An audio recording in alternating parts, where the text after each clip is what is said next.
Hello hello hello hello hello.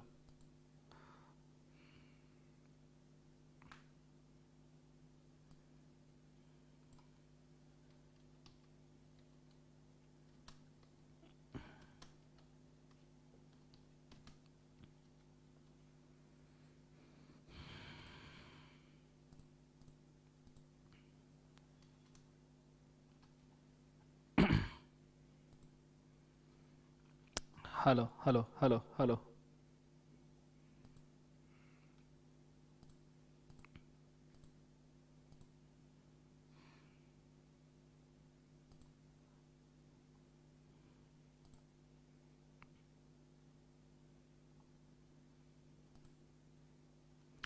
Hello hello hello hello. Okay.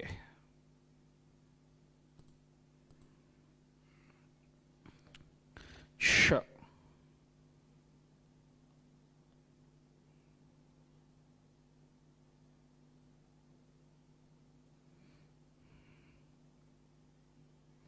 मेरे phone में एक बार मैं ओपन कर लूँ। पहले तो मुझे बताइए ऑडियो वीडियो क्लियर है क्या? एवरीबॉडी पहले मुझे बताइए ऑडियो वीडियो क्लियर है क्या? आपको सब ठीक से दिख रहा है क्या? फिर मैं मेरे फ़ोन में एक बार ओपन कर लूँ इसको और फिर हम आगे बढ़ते हैं, ठीक है?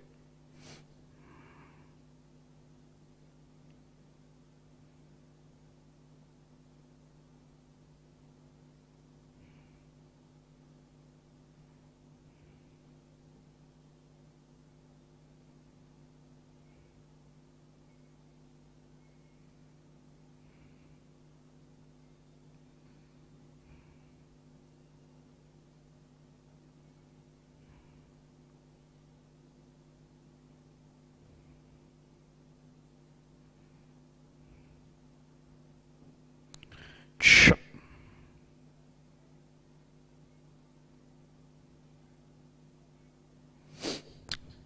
कुछ 17 लोग ऑनलाइन हैं। रेडी? Let's go. सबसे पहले आज हम मिसिंग लेक्चर्स के अंदर hold shawl record. Okay, hi guys, good evening. सबसे पहले आज हम मिसिंग लेक्चर्स के अंदर रिकॉर्ड करने वाले हैं सेल ऑफ गुड्स एक्ट, और सेल ऑफ गुड्स एक्ट का मेजर पोर्शन मिसिंग था, दैट्स व्हाई आज हम सेल ऑफ गुड्स एक्ट से शुरू करने वाले हैं। एक बार मुझे बताइएगा कि आई गेस हमारा अनपेड सेलर से बाकी है। अनपेड सेलर से कंटेंट बाकी था, एक बार मुझे सिर्फ कंफर्म कर दीजिएगा सेल ऑफ गुड्स एक्ट का। अनपेड सेलर एंड आगे का कंटेंट हमारा बाकी था, ये चीज आपको मुझे कंफर्म करनी है अभी। फटाफट बताइएगा मुझे।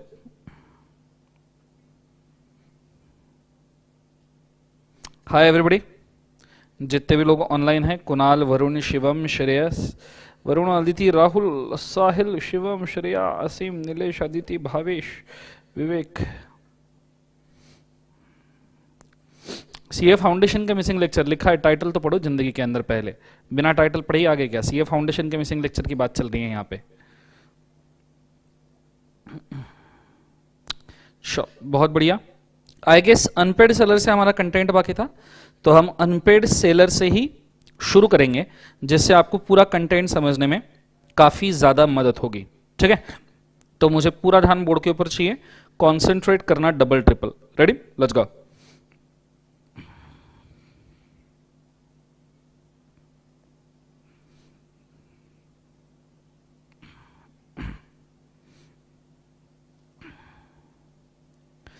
Okay, good afternoon everyone.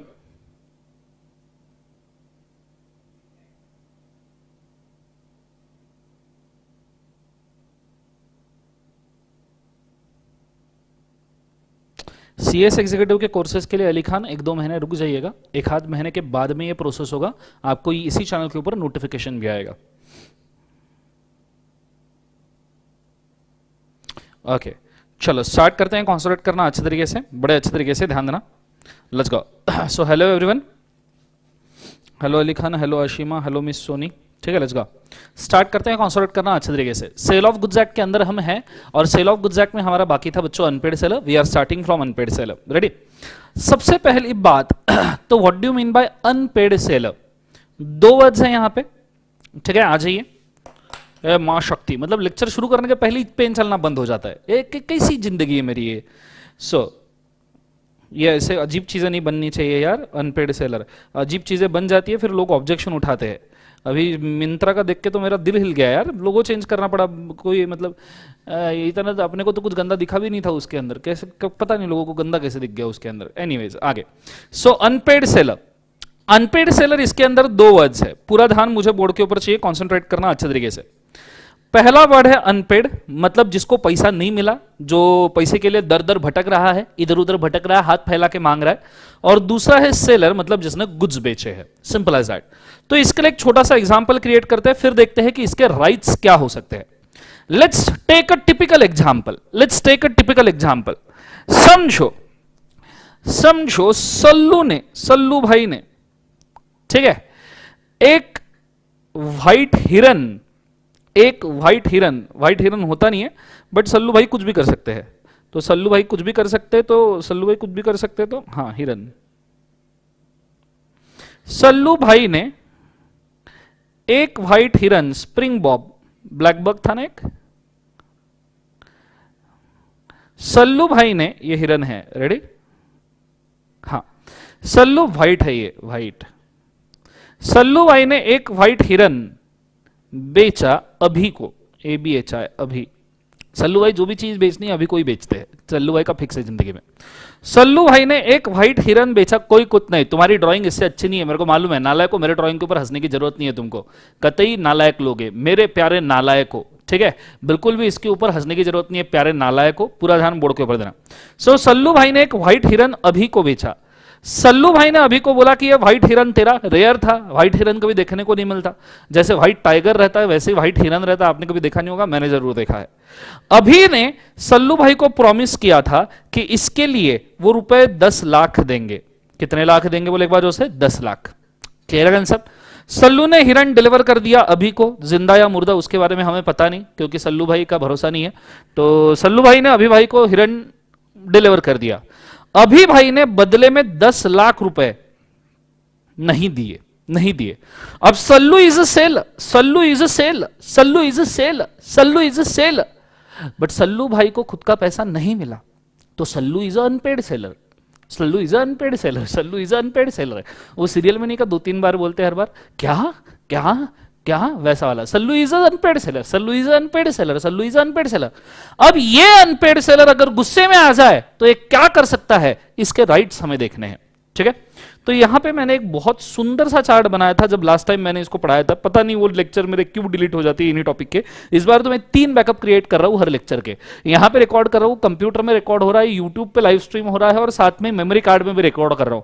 इस बार अगर लेक्चर ये डिलीट हुआ ना बहुत मारूंगा, ये लास्ट लेक्चर में जब पढ़ाया था उसी का है ये, तो ये दोनों ही लेक्चर कॉन्ट्रैक्ट एंड के ही लेक्चर डिलीट हो जाते हैं। बच्चे मेरे नाम से चिल्लाना शुरू कर देते, फिर सर के लेक्चर डिलीट हो गए, सर के लेक्चर है ही नहीं, सर ने तो रिकॉर्ड ही नहीं किया। ये देखो डायग्राम, ये मैंने सपने में ड्रॉ करके नहीं रखा था, ये बच्चों के लिए ड्रॉ करके रखा था, नालायक लोग, ठीक है, लेक्चर रिकॉर्ड ही नहीं किए बोले नालायक, ठीक है। So rights of unpaired seller, पूरा ध्यान बोर्ड के ऊपर देना।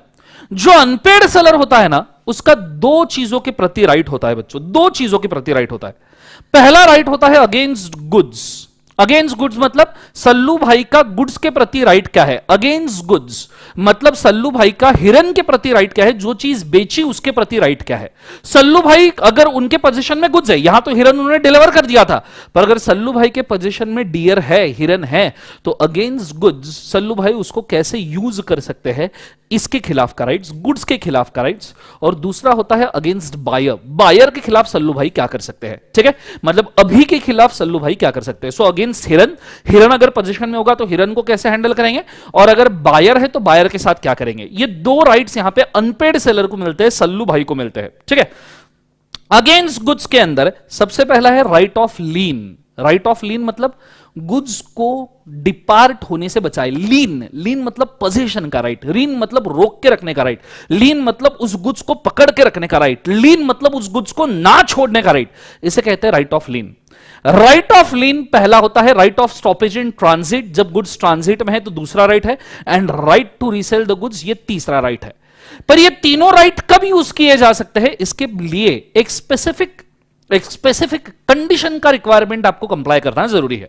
जैसे राइट ऑफ लीन कब एक्सरसाइज कर सकते हैं, सबसे पहली बात, सबसे तूफान, सबसे जबरदस्त, सबसे जिंदाबाद बात, ठीक है, मैं बोर्ड के ऊपर लिख रहा हूं, मुझे बहुत अच्छे तरीके से ध्यान देना बच्चों। ठीक है, सबसे जबरदस्त बात, राइट ऑफ लीन मतलब गुड्स का पोजीशन रखने के लिए पहले तो गुड्स आपके पोजीशन में होना जरूरी है।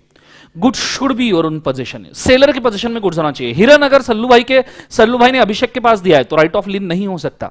राइट ऑफ लीन ये पोजीशन के ऊपर डिपेंड होता है। तुम्हारे पास जब पोजीशन है तो तुम पोजीशन को बचा के रख सकते हो ना।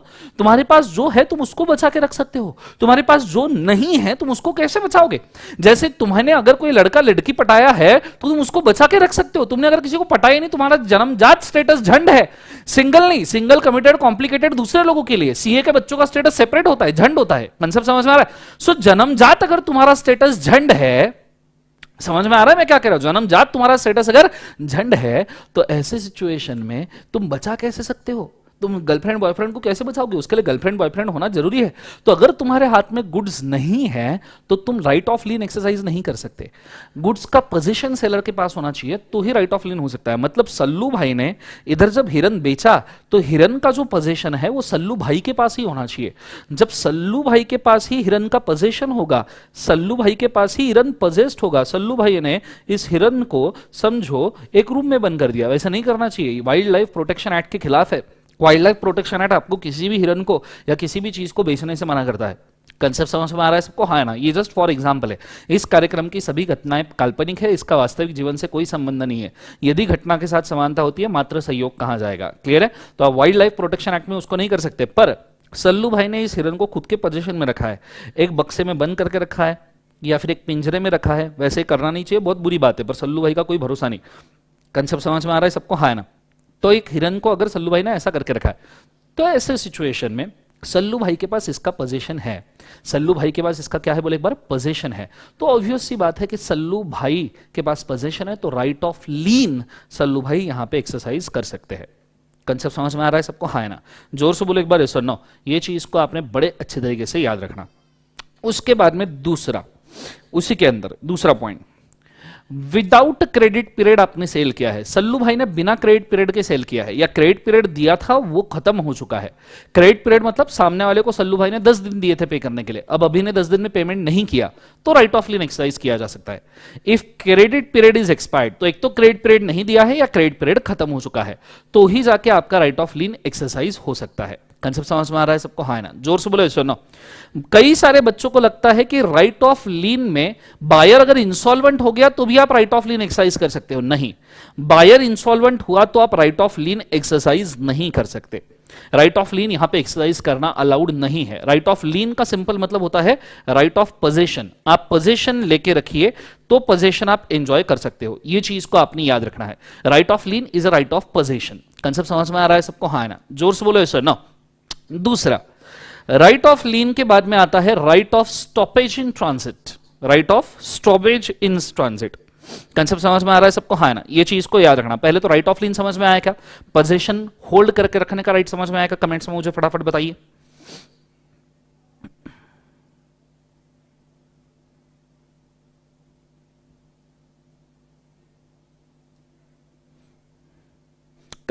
यहां डिस्कशन ना कीजिए, जितने मिसिंग लेक्चर है वो यहां पे अपलोड हो चुके हैं इसी चैनल के ऊपर। पिछले लेक्चर देखिए बेटा अंशु, ठीक है? यहां मैं पढ़ाते हो कोई कमेंट नहीं करेगा, किसी भी टाइप का, कितना भी इमरजेंसी हो कोई कमेंट नहीं करेगा। मुझे सिर्फ यहां पे कमेंट्स देखने के जो पढ़ाया है वो सही लग रहा है क्या, ठीक है? ये चीज को याद रखना। और जो मिसिंग लेक्चर है वो अपलोड हो रहे हैं यूट्यूब के ऊपर। ऑलरेडी 2 लेक्चर्स अपलोड हो गए हैं, कॉन्ट्रैक्ट और कंपनीज एक्ट के। ये सेल ऑफ गुड्स एक्ट का आखिरी लेक्चर है, ये चीज को याद रखना। कंसेप्ट समझ में आ रहा है सबको? हाँ ना? जोर से बोलो सर ना। अच्छा, ये होने के बाद में दूसरा है right of stoppage in transit. पहले तो आपको ये वर्ड समझना पड़ेगा, ट्रांजिट मतलब क्या? ट्रांजिट, ट्रांजिट का मतलब है सफर में, जो चीज सफर पे निकल चली है, सफर पे निकल चली है, सफर। सो ट्रांजिट का मतलब है सफर में, जो चीज सफर में निकल चली है, रास्ते में निकल चली है। हंसते हंसते कट जाए रस्ते, जिंदगी यूं ही चलती रहे, तो ये सफर पर निकली हुई चीज है। इसका मतलब क्या है? तो इसको मैं थोड़ा सा आपको समझाता हूं, बड़े अच्छे तरीके से बोर्ड के ऊपर ध्यान देना। आजकल नया ट्रेंड आया है पेन ड्राइव वगैरह सेल करने का, तुम लेक्चर वगैरह ऑर्डर करते हो पेन ड्राइव वगैरह के थ्रू, फिर आपकी बुक्स वगैरह आती है पेन ड्राइव वगैरह के थ्रू, तो एक एग्जाम्पल क्रिएट करते हैं।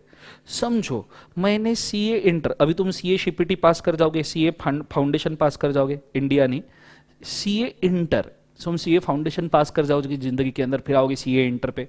तुम सीए इंटर पे आओगे तो सीए इंटर पे बोलोगे दर्शन सर हमें सीए इंटर का लॉ पढ़ाओ, सीए इंटर का लॉ पढ़ाओ। मेरे को मालूम है अब सीए फाउंडेशन के लेक्चर मैंने फ्री ऑफ कॉस्ट दिए थे, तो सीए इंटर का तुम मेरे पास पढ़ने के लिए आए, मैंने डिसाइड कर लिया मैं तुमको लूट मार कर लूंगा जिंदगी में, तुम्हारी पूरी जायदाद वसूल कर लूंगा सीए इंटर लॉ के कोर्स में। तो मैंने सीए इंटर लॉ के कोर्स की फीस रखी ₹10 करोड़, ₹10 करोड़ का एक कोर्स रखा सीए इंटर लॉ का, और वो भी ₹10 करोड़ का रिवीजन बैच, रेगुलर बैच भी नहीं, रेगुलर बैच 50 करोड़ का था, तो मैंने सीए इंटर लॉ का ₹10 करोड़ का बैच रखा। ठीक है, तुम बहुत बहुत पैसा है तुम्हारे पास में, तुम सीए बनने वाले हो, तुम करोड़पति थे, तुम 100-200 करोड़पति थे। ठीक है, करोड़ों का पैसा था तो तुम हवा भी पैसे से लेते थे तुम। ठीक है, अमीर लोग, तुम्हारे जैसे अमीर भगवान सबको बना, मैं क्या गरीब आदमी हूं, इसलिए मैं इतनी बड़ी फीस रखा। तो मैंने 10 करोड़ का यहां पे कोर्स रखा, सीए इंटर लॉ का 10 करोड़ का कोर्स रखा। तुमने हमारे वेबसाइट पर से सीए इंटर लॉ का कोर्स ऑर्डर किया तुमने सीए इंटर लॉ का कोर्स, ये तुम हो। ठीक है, दांत बाहर निकले हुए डेविल जैसे दिख रहे हो, थोड़ा सा ड्रैकुला ही जैसे दिख रहे हो, हे भगवान जान रहे हो। हाँ, ये तुम वैसे भी शैतानी हो लाइफ में, नालायक बच्चे। ठीक है, तो ये तुम हो। ठीक है, तुमने ऑर्डर किया सीए इंटर लॉ का कोर्स 10 करोड़ रुपए का। कंसेप्ट समझ में आ रहा है सबको? हाँ ना, जोर से बोलो सो नो। मेरे पास 150 रुपए वो देंगे नालायक साहिल, कोई इंटर लॉ का कोर्स नहीं मिलेगा। 10 करोड़ मतलब 10 करोड़। ठीक है, लेट्स गो। सो यहां पे अगर मैं बोलूं तो सीए इंटर लॉ का तुमने कोर्स ऑर्डर किया और हमने तुमको कोर्स शिप कर दिया, और तुमको कोर्स जब शिप किया तो हमने तुमको पेमेंट का क्रेडिट पीरियड दिया था 2 दिन का, 2 डेज का क्रेडिट पीरियड था। लेट्स से बहुत बड़ा अमाउंट होता है 10 करोड़, तुमने स्टार्टिंग में इंस्टॉलमेंट भरा ₹50 का। ठीक है, 10 करोड़ का अमाउंट था, तुमने 50 रुपए भरे, बोले पहला इंस्टॉलमेंट में 50 रुपए का ही दूंगा। क्लियर है? दर्शन सर बहुत ओवर एक्टिंग करते, बोले नहीं तो ये 50 रुपए भी काट लूंगा। 50 रुपए काट ओवर एक्टिंग के, पता है तुमको? हाँ है ना। तो तुमने वैसे 200 का इंस्टॉल, तुमने 50 रुपए का इंस्टॉलमेंट भरा यहाँ पे, और तुमको हमने क्रेडिट पीरियड दिया 2 दिन का। 2 दिन में बचे हुए 9,99,99,950 रुपए तुमने बचे हुए 2 दिन में पे करने हैं। तुमने बचे हुए 2 दिन के अंदर, कंसेप्ट समझ में आ रहा है? तुमने बचे हुए 2 दिन के अंदर बचा हुआ इंस्टॉलमेंट पे नहीं किया, नो पेमेंट मेड। तुमने बचा हुआ इंस्टॉलमेंट 2 दिन में पे नहीं किया। हालांकि तुम्हारे बुक्स वगैरह जो थे तुम्हारे, सीए इंटर लॉ के बुक, सीए इंटर लॉ का regular book, CA inter law का question and answer book, CA inter law का other module, CA inter law के चार्ट्स, ये सब चीजें हमारे तरफ से निकल गई, और ये एक झुकझुक गाड़ी के थ्रू आपके पास पहुंच रही थी। एक कुरियर कंपनी ने झुकझुक गाड़ी में डाली। झुकझुक गाड़ी पता है ना, झुक्कू झुक्कू झुक्कू झुक्कू। सो ये एक ट्रेन के थ्रू आपके पास पहुंचने वाली थी। ये झुकझुक गाड़ी है, ठीक है, और ये झुकझुक गाड़ी के चक्के, कंसेप्ट समझ में आया? तो ये झुकझुक गाड़ी के थ्रू ये आपके पास पहुंच रही थी। इसके अंदर आपका एक पार्सल पड़ा था बुक्स का, बुक्स के ऊपर बुक्स, बुक्स के ऊपर बुक्स, बुक्स के। जब मुझे पता चला कि दूसरे दिन बाद तुमने कोई इंस्टॉलमेंट नहीं भरी, मेरे को जैसे ही पता चला तुमने दूसरे दिन बाद कोई इंस्टॉलमेंट नहीं भरी, तुमने सिर्फ इस कोर्स के लिए 50 रुपए भरे हैं 10 करोड़ में से, और तुमने दूसरा इंस्टॉलमेंट 2 दिन के अंदर नहीं भरा, हालांकि बुक्स झुकझुक गाड़ी में निकल चुके हैं, तो मेरे को लगा नहीं, ये कोर्स तुमको मिलना नहीं चाहिए सीए इंटर लॉ का। तो मैं भागते भागते गया, दौड़ते दौड़ते गया झुकझुक गाड़ी के सामने। हाँ, मैं दौड़ रहा हूं, देखो मैं झुकझुक गाड़ी के सामने दौड़ते दौड़ते गया, ये भाग रहा हूं, दौड़ते दौड़ते गया और झुकझुक गाड़ी के सामने खड़ा हो गया कि गाड़ी रोको, सीए इंटर का कोर्स बाहर नहीं जाएगा। तो मैं रेलवे ट्रैक के ऊपर उतर गया। मैं बोला गाड़ी रोको, मैं झुकझुक गाड़ी जाने नहीं दूंगा, यहां सीए इंटर लॉ का कोर्स मैं जाने नहीं दूंगा बच्चों का। इस बच्चे ने सिर्फ 50 रुपए का इंस्टॉलमेंट पे किया है। अब ये जो गुड्स है ये ट्रांजिट में है, ये मैं भागते भागते ट्रेन को ओवरटेक करके ट्रेन के सामने खड़ा हो गया। मैं बोला जाने नहीं दूंगा, बचे हुए 9,99,99,950 रुपए बाकी है। मैं बोला एक और जाने नहीं दूंगा मैं, और मैं झुकझुक गाड़ी के सामने खड़ा हो गया। मैं बोला नहीं, मेरे आंख पर से गाड़ी चली जाएगी, मैं कोर्स नहीं जाने दूंगा। झुकझुक गाड़ी को रुकना पड़ा मेरे को देख के। जुग जुग गाड़ी रुक गई, मैं पूरे लाल कलर के कपड़े पहन के खड़ा था, इसलिए देखो आज भी लाल शर्ट पहना है, तो जुग जुग गाड़ी, यही शर्ट पहन के खड़ा था तो जुग जुग गाड़ी रुक गई। जो साउथ इंडियन मूवीज में नहीं होता क्या, जुग जुग गाड़ी रुक जाती है। एक साउथ इंडियन मूवी देखा, मेरा दिमाग खराब हो गया। वो आदमी ऐसे ट्रेन के सामने खड़े रहता है, ऐसे ऐसे लात मारता है, ऐसे ऐसे हाथ मारता है और बोलता है पीछे तो रेलवे रिवर्स जाना शुरू हो जाती है, रिवर्स गियर में रेलवे। मतलब अरे क्या करते हैं साउथ इंडियन मूवी में, कैसे नशे कर रही है पता नहीं जी, कौन सा नशा करता है चल रहा है साउथ इंडियन मूवी में। एनीवेज, तो मैंने जुग जुग गाड़ी रोक दी। अब मैंने क्या किया है, ये मैंने ये स्टॉपेज इन ट्रांजिट किया है, मैंने ये स्टॉपेज इन ट्रांजिट किया है। मैं भागते भागते गया, जुग जुग गाड़ी को रोका, उसके ऊपर जो हमारे गुड्स थे मैंने उसको रोका। This is a stoppage in transit, transit में जो गुड्स है उसको रोका। अब प्रैक्टिकली ऐसा करना जरूरी नहीं है, मैंने अगर मेरे कुरियर कंपनी वाले को फोन कर दिया रहता तो कुरियर वाला भी उसको रोक सकता था, लेकिन यहां तुमको समझाना जरूरी था, स्टॉपेज इन ट्रांजिट फिजिकली दिखाना जरूरी था, इसलिए मेरे को जुग जुग गाड़ी के सामने आना पड़ा।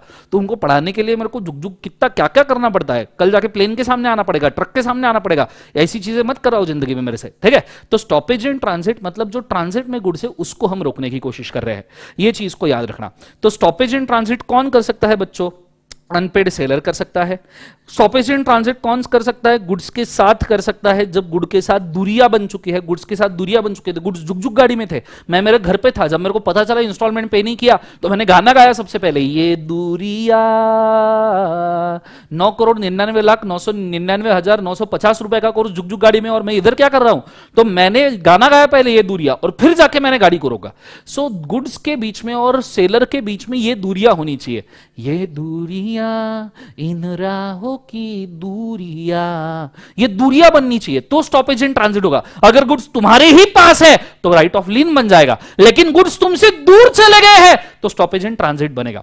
तुमने कई सारी मूवीज देखी होगी जिस मूवी के एंड पे हीरो या हीरोइन प्लेन में बैठ जाते हैं, पर हीरो भागते भागते भागते भागते उस प्लेन के सिक्योरिटी को क्रॉस करता है, पुलिस को क्रॉस करता है, सबको क्रॉस करता है, एक ऐसा पुलिसमैन भी मिल जाता है जो बिना सिक्योरिटी चेक के उसको जाने देता है और एरोप्लेन में जाके वो लड़की को उतार के लाता है। ऐसी मूवी भी तुमने देखी होगी, होता है ना ये बहुत सारे बॉलीवुड मूवी में कि भाई प्लेन टेक ऑफ कर चुका है पर वो हीरोइन को खींच के नीचे लगाता है। कैसे नशे करते हैं, मेरे को कभी सिक्योरिटी से पैर डालने नहीं दिया, जैसे मैंने पैर डालने की कोशिश की डंडे मारना शुरू कर दिया था पुलिस ने मेरे को। ये कैसे मूवी बनाते हैं जिंदगी में, और ये आते कहां से ऐसे पुलिस वाले जो जाने देते हैं लायक, इन्हीं की वजह से प्लेन हाईजैक वाईजैक के किस्से होते हैं। तो ये भी स्टॉपेज इन ट्रांजिट है, जब तुम तुम्हारे प्यार को एरोप्लेन से वापस लेके आओ वो भी स्टॉपेज इन ट्रांजिट है। कंसेप्ट समझ में आ रहा है सबको, हाँ ना, वो भी स्टॉपेज इन ट्रांजिट ही है। तो ये भी स्टॉपेज इन ट्रांजिट है, तुम में और तुम्हारे लोगों के बीच में दूरियां बननी चाहिए। जब दूरियां है तो स्टॉपेज इन ट्रांजिट है, तुम्हारे पास ही गुड्स है तो काय का स्टॉपेज इन ट्रांजिट, वो तो राइट ऑफ लीन हो गया ना। स्टॉपेज इन ट्रांजिट के लिए ट्रांजिट में जाने तो दो प्यार को, प्यार जब स्टॉपेज, प्यार जब ट्रेन में बैठेगा, प्यार वो दिल वाले दुल्हनिया ले जाएंगे, दिल वाले दुल्हनिया, उसमें काजोल एंड में शाहरुख खान को रोकने की कोशिश करती है, काजोल एंड में शाहरुख खान को रोक ही लेती है। हे भगवान, कितने लोग फोन करते हैं जिंदगी में, एक स्टोरी के बीच में उनको समझ में नहीं आता। हाँ, सो काजोल शाहरुख खान को रोकने की कोशिश करती है ट्रेन में, स्टॉपेज इन ट्रांजिट, तुम दूर होने चाहिए तो स्टॉपेज इन ट्रांजिट होता है। सो इन ट्रांजिट आप स्टॉपेज करोगे, और इसके लिए ना एक बहुत इसेंशियल कंडीशन है, इसको मैं स्टार मार्क करना चाहूंगा, 1 star 2 star 3 star 4 star 5 star. इसको हम कहते हैं इंसोल्वेंट। इसको हम क्या कहते हैं बोले एक बार जो से, इंसोल्वेंट, बायर इंसोल्वेंट होना चाहिए। यहां बायर इंसॉल्वेंट नहीं होना चाहिए लीन में, पर स्टॉपेज इन ट्रांजिट में बायर इंसॉल्वेंट होना मस्ट है। मतलब जब मैं ट्रेन के सामने खड़ा हुआ तो ऐसे ही नहीं खड़ा हुआ, जान देने के लिए नहीं खड़ा हुआ, मेरे को मालूम था, मेरे दिमाग में ये चीज आई थी। क्या चीज आई थी मेरे दिमाग में कि भाई जो स्टूडेंट है वो स्टूडेंट इंसॉल्वेंट हो चुका है, स्टूडेंट इज इंसॉल्वेंट, ये मेरे दिमाग में आया था, मैंने देखा था कि स्टूडेंट इज इंसॉल्वेंट है, मेरे को पता चला था तब जाके। अगर तुम इंसॉल्वेंट नहीं हो तो मैं यहां ट्रेन को रोक नहीं सकता था, मैं क्या पागल हूं ट्रेन के सामने कूदने के लिए? तो मैं ट्रेन के सामने क्यों? क्योंकि मेरे को मालूम था स्टूडेंट इंसॉल्वेंट हो चुका है। वैसे भी तो अभी भी तुम इंसॉल्वेंट ही हो ना, अभी भी तुम इंसॉल्वेंट नहीं हो क्या? तुम्हारी लाइबिलिटी तुम्हारे एसेट से ज्यादा, एक बार चेक कर लो जिंदगी के अंदर। मैंने इंसॉल्वेंसी का मीनिंग बताया था तुमको, ये चीज को याद रखना। तो यहां बायर इंसॉल्वेंट होना चाहिए। कंसेप्ट समझ में आ रहा है सबको? हाँ है ना? तो ही स्टॉपेज इन ट्रांजिट वर्क करता है। ये चीज को बड़े अच्छे तरीके से बोर्ड के ऊपर ध्यान देना। कंसेप्ट समझ में आ रहा है सबको? हाँ है ना? नेक्स्ट आगे तीसरा राइट है जो गुड्स है। देखो राइट ऑफ लीन हो गया, right of stoppage in transit हो गया। तीसरा राइट है right to resale the goods. यहां बायर गुड्स को रीसेल, यहां सेलर गुड्स को रीसेल कर सकता है, ठीक है, रीसेल कर सकता है। कंसेप्ट समझ में आ रहा है सबको? हाँ है ना? सो रीसेल कैसे करेगा? गुड्स अगर पेरिशेबल नेचर के है, नोटिस आपने बायर को दी है, फिर भी बायर कोई भी पेमेंट नहीं करता है रीजनेबल टाइम में, तो ऐसे सिचुएशन में ये अज्यूम किया जाएगा कि भैया ये सब्सटेंस ओवर फॉर्म है, reality will prevail over legality, और सेलर गुड्स को रीसेल कर सकता है। मतलब यहां पे जो सलमान खान ने अभिषेक बच्चन को हिरन बेचा है, अगर अभी इसको नहीं लेता तो सलमान खान इसको ऐश्वर्या राय को भी बेच सकता है। बेच सकता हो, सलमान खान है, ऐश्वर्या राय को भी बेच सकता है, बोले तुम्हारे पति ने पैसा नहीं दिया तुम दे दो। क्लियर है? Right to resale the goods, third party को आप गुड्स रीसेल कर सकते हो बिकॉज ओरिजिनल बायर ने इसके लिए पैसा नहीं दिया है। कंसेप्ट समझ में आ रहा है मैं क्या कह रहा हूं? जोर से बोले सर ना। तो मैं चाहूंगा कि पहले आप अगेंस्ट गुड्स वाले राइट लिख के रखिए फटाफट। गो फॉर इट फास्ट, मैं 2 मिनट देता हूं, फटाफट लिख लीजिए। और समझ में आया क्या, समझ में आया क्या मुझे जरूर बताइए। Go for it fast.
चल डन है एवरीबॉडी? हो गया सबका?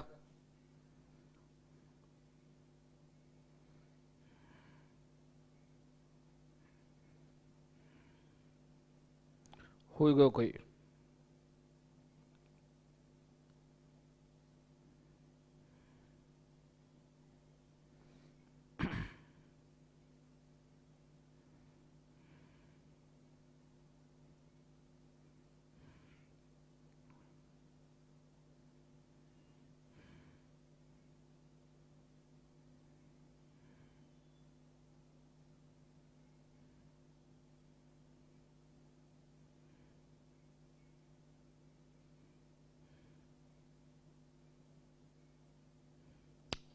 देखना हो गया तो बता देना फटाफट।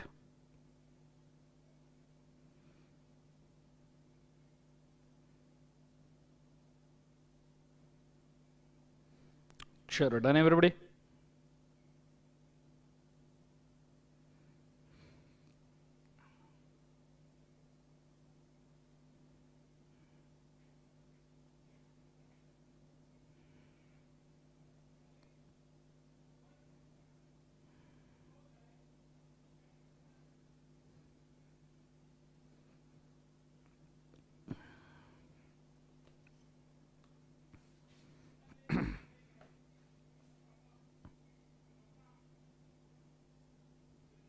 चलो डन एवरीबॉडी? हाँ कुछ क्वेरी है, कंसेप्ट क्वेरी है तो पूछ सकते हो साहिल, अदरवाइज नहीं।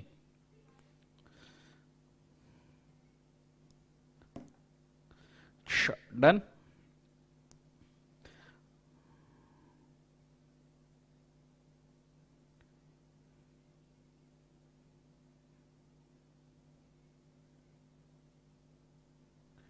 हो गया सबका? Let's go.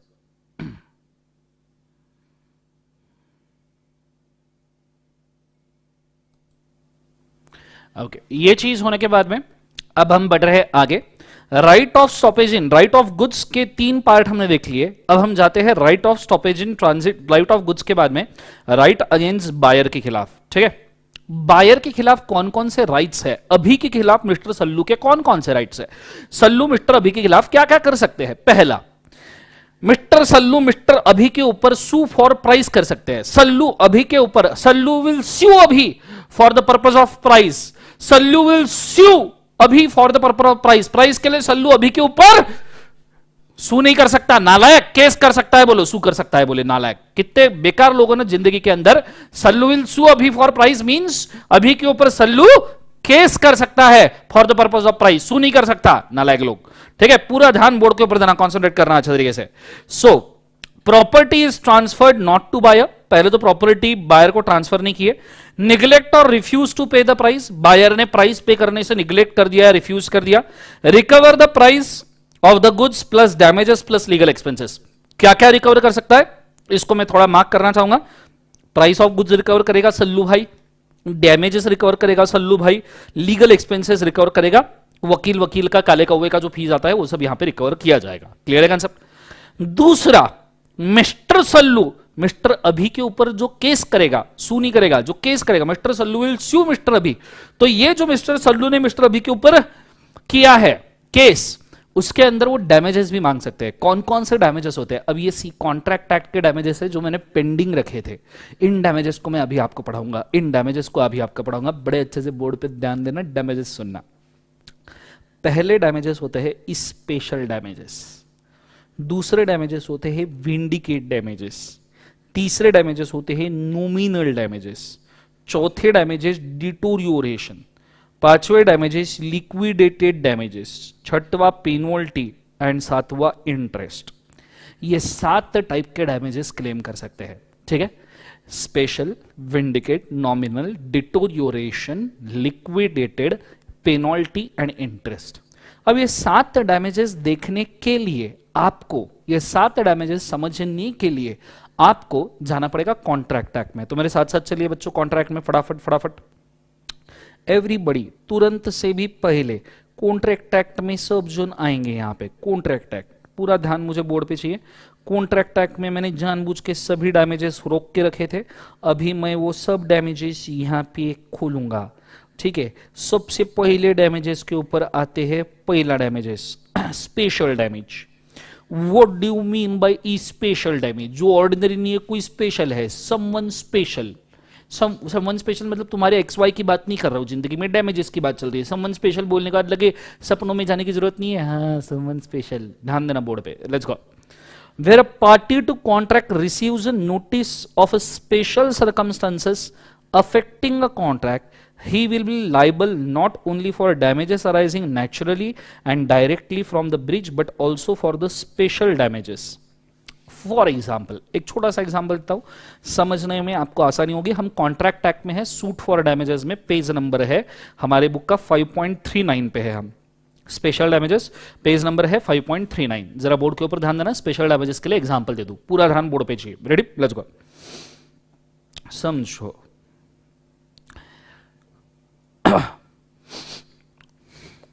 मिस्टर तैमूर ने, तैमूर तो पता ही होगा, मिस्टर तैमूर ने, तैमूर वही छोटा बच्चा,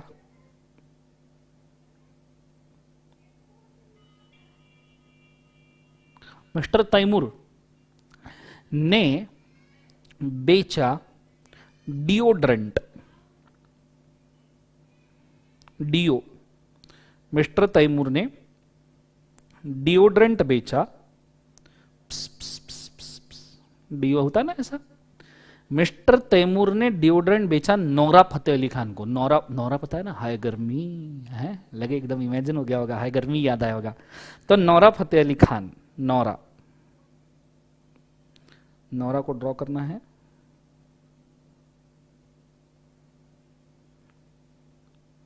नौरा, ये नौरा फतेह, हाई गर्मी वाली स्टेप कर रही है ना वो। अरे ये हाई गर्मी वाली स्टेप है ना यार, तुम हंसो मत जिंदगी के अंदर।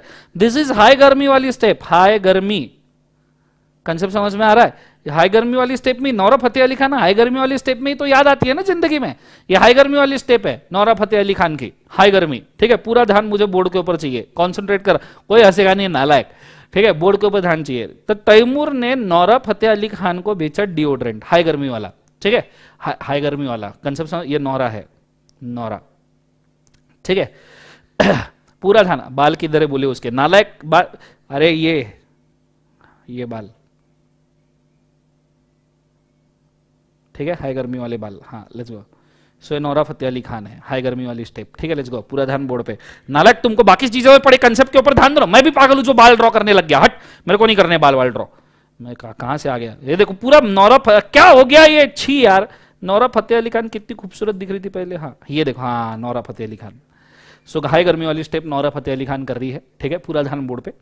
सो मिस्टर तैमूर ने नौरा फतेह अली खान को डीओ बेचा। अब तुमने अगर डीओ ठीक से देखा होगा तो डीओ के ऊपर एक हमेशा एक ऐसा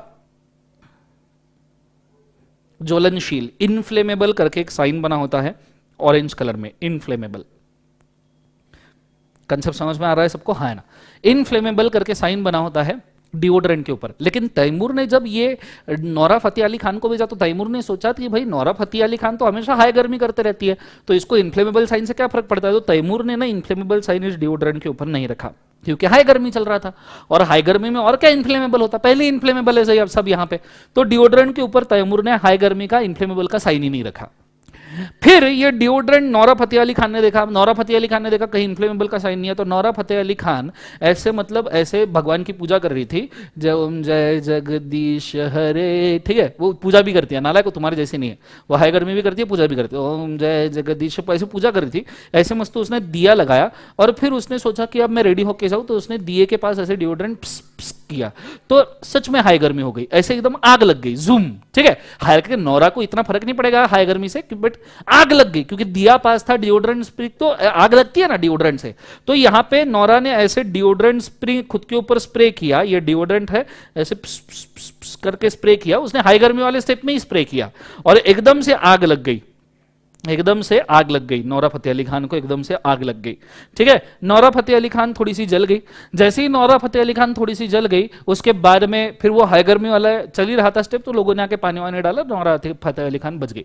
ठीक है, तो नौरा बच गई। अब नौरा ने सोचा यार ये मेरे को डिओड्रेंट ये जलता है ये मालूम ही नहीं था, तो नौरा ने केस कर दिया तैमूर पे कि मेरे को ये जो डिओड्रेंट है इसके ऊपर तूने इनफ्लेमेबल साइन क्यों नहीं लगाया। नौरा ने तैमूर को पूछा तूने डिओड्रेंट पे इनफ्लेमेबल साइन क्यों नहीं लगाया। तैमूर बोलता है तुम ऑलरेडी इतनी हाई गर्मी वाली बातें करते हो, तो मेरे को लगा कि मैंने इनफ्लेमेबल का साइन नहीं लगाना चाहिए। नौरा बोले पागल है तू, पागल कैसे, उल्लू के पट्टे बच्चे, ऐसा नौरा ने बोला। पापा पे मत जाना, तैमूर बोला। तो नौरा बोले मेरे को मालूम नहीं, मेरे को डैमेजेस चाहिए, स्पेशल डैमेजेस।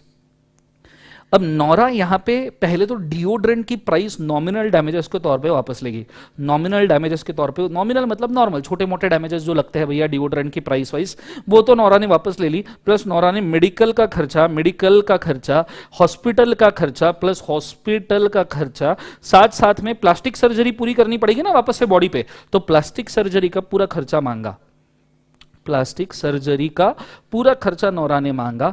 और ये जो पूरा खर्चा उसने मांगा मेडिकल का, प्लास्टिक का, हॉस्पिटल का एक्सेट्रा, ये पूरा का पूरा खर्चे को कहा जाता है स्पेशल डैमेजेस, स्पेशल ओकेजन के तौर पे हुए स्पेशल डैमेजेस। कंसेप्ट समझ में आ रहा है सबको? हाँ है ना, these are called as special damages. ये चीज आपको याद रहनी चाहिए। कंसेप्ट समझ में आया? ये कोई कॉन्ट्रैक्ट में लिखे हुए डैमेजेस नहीं थे, पर ये सर्कमस्टेंसेस से अराइज हुए। These damages arise due to special circumstance just because कि तैमूर ने ये इनफ्लेमेबल का साइन नहीं बनाया था, साइन नहीं बनाया, स्पेशल सर्कमस्टेंस अराइज हुए, ऐसे डिओ स्प्रिंग के आग लग गई। कंसेप्ट समझ में आ रहा है? तो सच में नौरा हाई गर्मी करके चिल्लाने लग गई। लोगों ने उसको सीरियसली नहीं लिया नौरा को, क्योंकि नौरा तो हमेशा हाई गर्मी करके चिल्ला रही थी, तो लोगों ने सीरियस नहीं। बट जब लोगों ने देखा आग लगी है, तो लोगों को समझ में आया कि सच में हो रही होगी, शायद गर्मी हो रही होगी, आग लगी है इसको। क्लियर है? तो ये चीज को आपने बड़े अच्छे तरीके से याद रखना। कंसेप्ट समझ में आ रहा है? This is special damages. Clear है कंसेप्ट? दूसरे डैमेजेस के ऊपर जाते हैं। ठीक है, पहला एग्जाम्पल खत्म। दूसरे डैमेजेस के ऊपर जाते हैं, उसको कहा जाता है विंडिकेट और एग्जाम्पलरी डैमेजेस। ये तुम्हारे चक्कर में कैसे कैसे एग्जाम्पल बनाने पड़ते हैं, बाद में मैं अकेला बैठ के खुद हंसते रहता हूं कि ये क्या बना दिया था मैंने क्लास में। ये तुम्हारे चक्कर में होता है सबका सब। ये फाउंडेशन के कतई नालायक प्यारे बच्चे, मेरे प्यारे नालायक हो, तुम्हारे वजह से होता है ये सब। हट, जिंदगी में अकेला बैठ के हंसते रहता हूं, घर वाले सोचते पागल हो गया है हमारा बच्चा पढ़ाते पढ़ाते। अब क्या बताऊं उनको मैं ऐसी एग्जाम्पल बना के, अब ये मैं घर वालों को बना के दिखाऊंगा, घर वाले जूतों से मारेंगे मेरे को। पहले तो मेरी ड्राइंग अच्छी नहीं है जिंदगी के अंदर, ऊपर से नौरा फतेह अली खान के एग्जाम्पल देने पड़ रहे हैं तुम्हारे चक्कर में। आगे बढ़ते, कॉन्सेंट्रेट करना अच्छे तरीके से, ध्यान देना बोर्ड के ऊपर। लेट्स गो, ऐसी चीजें मत करवाओ मेरे से। उसके बाद में दूसरे एग्जांपल पे जाते, कंट्रोल उदय, कंट्रोल कंट्रोल कंट्रोल, ये कैसी चीजें करवाते हो, अरे ऐसे कैसे चलेगा जिंदगी, कंट्रोल उदय कंट्रोल। ठीक है, लेट्स गो। पूरा ध्यान मुझे बोर्ड के ऊपर चाहिए, कंसंट्रेट करना, डबल ट्रिपल, रेडी। यह होने के बाद विंडिकेट और एग्जाम्पलरी डैमेजेस के ऊपर हम जा रहे हैं। स्पेशल डैमेजेस हो चुके हैं, विंडिकेट और एग्जाम्पलरी डैमेजेस हमको देखने हैं। आ जा रहा, what is vindicate and exemplary damages, पूरा ध्यान मुझे बोर्ड के ऊपर चाहिए, कंसंट्रेट करना, double triple. Vindicate and exemplary damages, इसको प्यार से एक और नाम से जाना जाता है, मानहानि का दावा। मान हानि का दावा, ठीक है। मानहानि का दावा, कंसेप्ट समझ में आ रहा है। मानहानि का दावा मतलब इसे हम कहते हैं नाम बदनाम करने के लिए किया हुआ दावा। कंसेप्ट समझ में आ रहा है सबको, हाँ ना।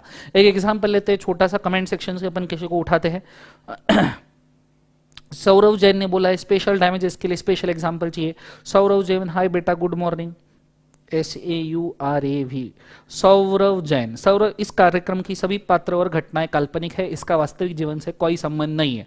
यदि किसी घटना के साथ समानता होती है तो इसे मात्र संयोग कहा जाएगा। मेरे भाई Saurav, I am very sorry अगर इससे आपको ठेस पहुंचती है, ऐसी आपके साथ कोई चीज ना हो, ये मेरी दिल से दुआ है, ऐसा कुछ ना हो, पर ये जस्ट एग्जाम्पल है सौरव, टेंशन ना लेना, ठीक है। पूरा ध्यान मेरे को बोर्ड के ऊपर चाहिए। सौरव, अपने पूरा नाम तो जिंदगी में कभी लिखा ही नहीं ना, तो सौर्या, सौर्या, कंसेप्ट समझ में आ रहा है। तो सौरव, पूरा ध्यान मुझे बोर्ड के ऊपर चाहिए, कॉन्सेंट्रेट करना है, डबल ट्रिपल। सौर्या CA बन गया। सौर्या, मैं तुमको CA अभी बना रहा हूं, CA सौर्या, CA सौर्या, नाम के पीछे CA लग गया सौर्या के, सौर्या बन गया CA सौर्या। पूरा ध्यान बोर्ड के ऊपर चाहिए मुझे, कॉन्सेंट्रेट, डबल ट्रिपल। सौर्या जैसे ही CA बन गया, आदमी जैसे ही CA बन जाता है, घर वाले उसके पीछे पड़ जाते हैं। लोग, लड़का CA करता क्यों है, कोई भी लड़का CA इसलिए करता है उसको एक छोटा सा बंगला मिले, उसको एक छोटी सी गाड़ी मिले और एक सुंदर सी लड़की मिले। समझ में आ रहा है सबको, हाँ है ना। तो सौर्या को उसके घर वालों ने पूछा, सौर्या तेरे को लड़की कैसी चाहिए, लड़की चाहिए क्या, लड़की चाहिए क्या, पहले तो लड़की चाहिए क्या, हाँ मतलब लड़की चाहिए, शादी लड़की से ही करेगा ना, तो शादी लड़की से ही करेगा क्या, घर वालों ने कंफर्म कर लिया। सौर्या बोले हाँ मैं लड़की से ही करूंगा, कोई दिक्कत नहीं, ठीक है।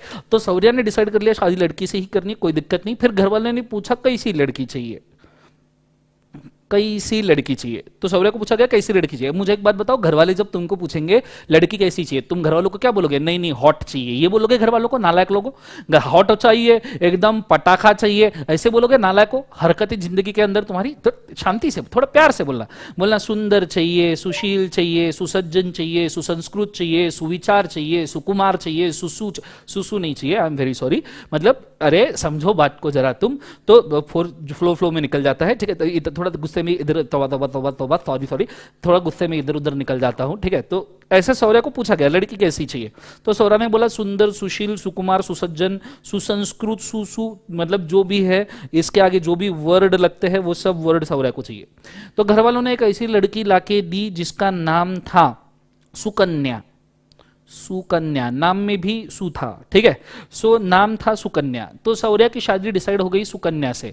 सो सौर्या की सुकन्या से शादी डिसाइड हो गई। बाद में जब सुकन्या की शादी का समय आया तो सुकन्या को पता चला कि सौर्या दारू पीता है, सौर्या सिगरेट पीता है, सौर्य को जुए का शौक है, सिगरेट, दारू, सौर्या जुआ खेलता है, ठीक है, सौर्या सट्टा खेलता है, ठीक है, सभी एकदम खराब शौक इसको है, बहुत खराब नहीं, नॉर्मल से खराब शौक इसको है। पर सुकन्या तो एकदम सू थी ना, क्लियर है। तो ऐसे सिचुएशन में सुकन्या ने डिसाइड किया मेरे को सौर्य से शादी नहीं करना। अब जब सुकन्या ने डिसाइड किया सौर्य से शादी नहीं करना, सुकन्या भरे मंडप से भाग गई, ठीक है, बोले ऐसे आदमी के साथ मेरे को शादी नहीं करना, सुकन्या भरे मंडप से भाग गई।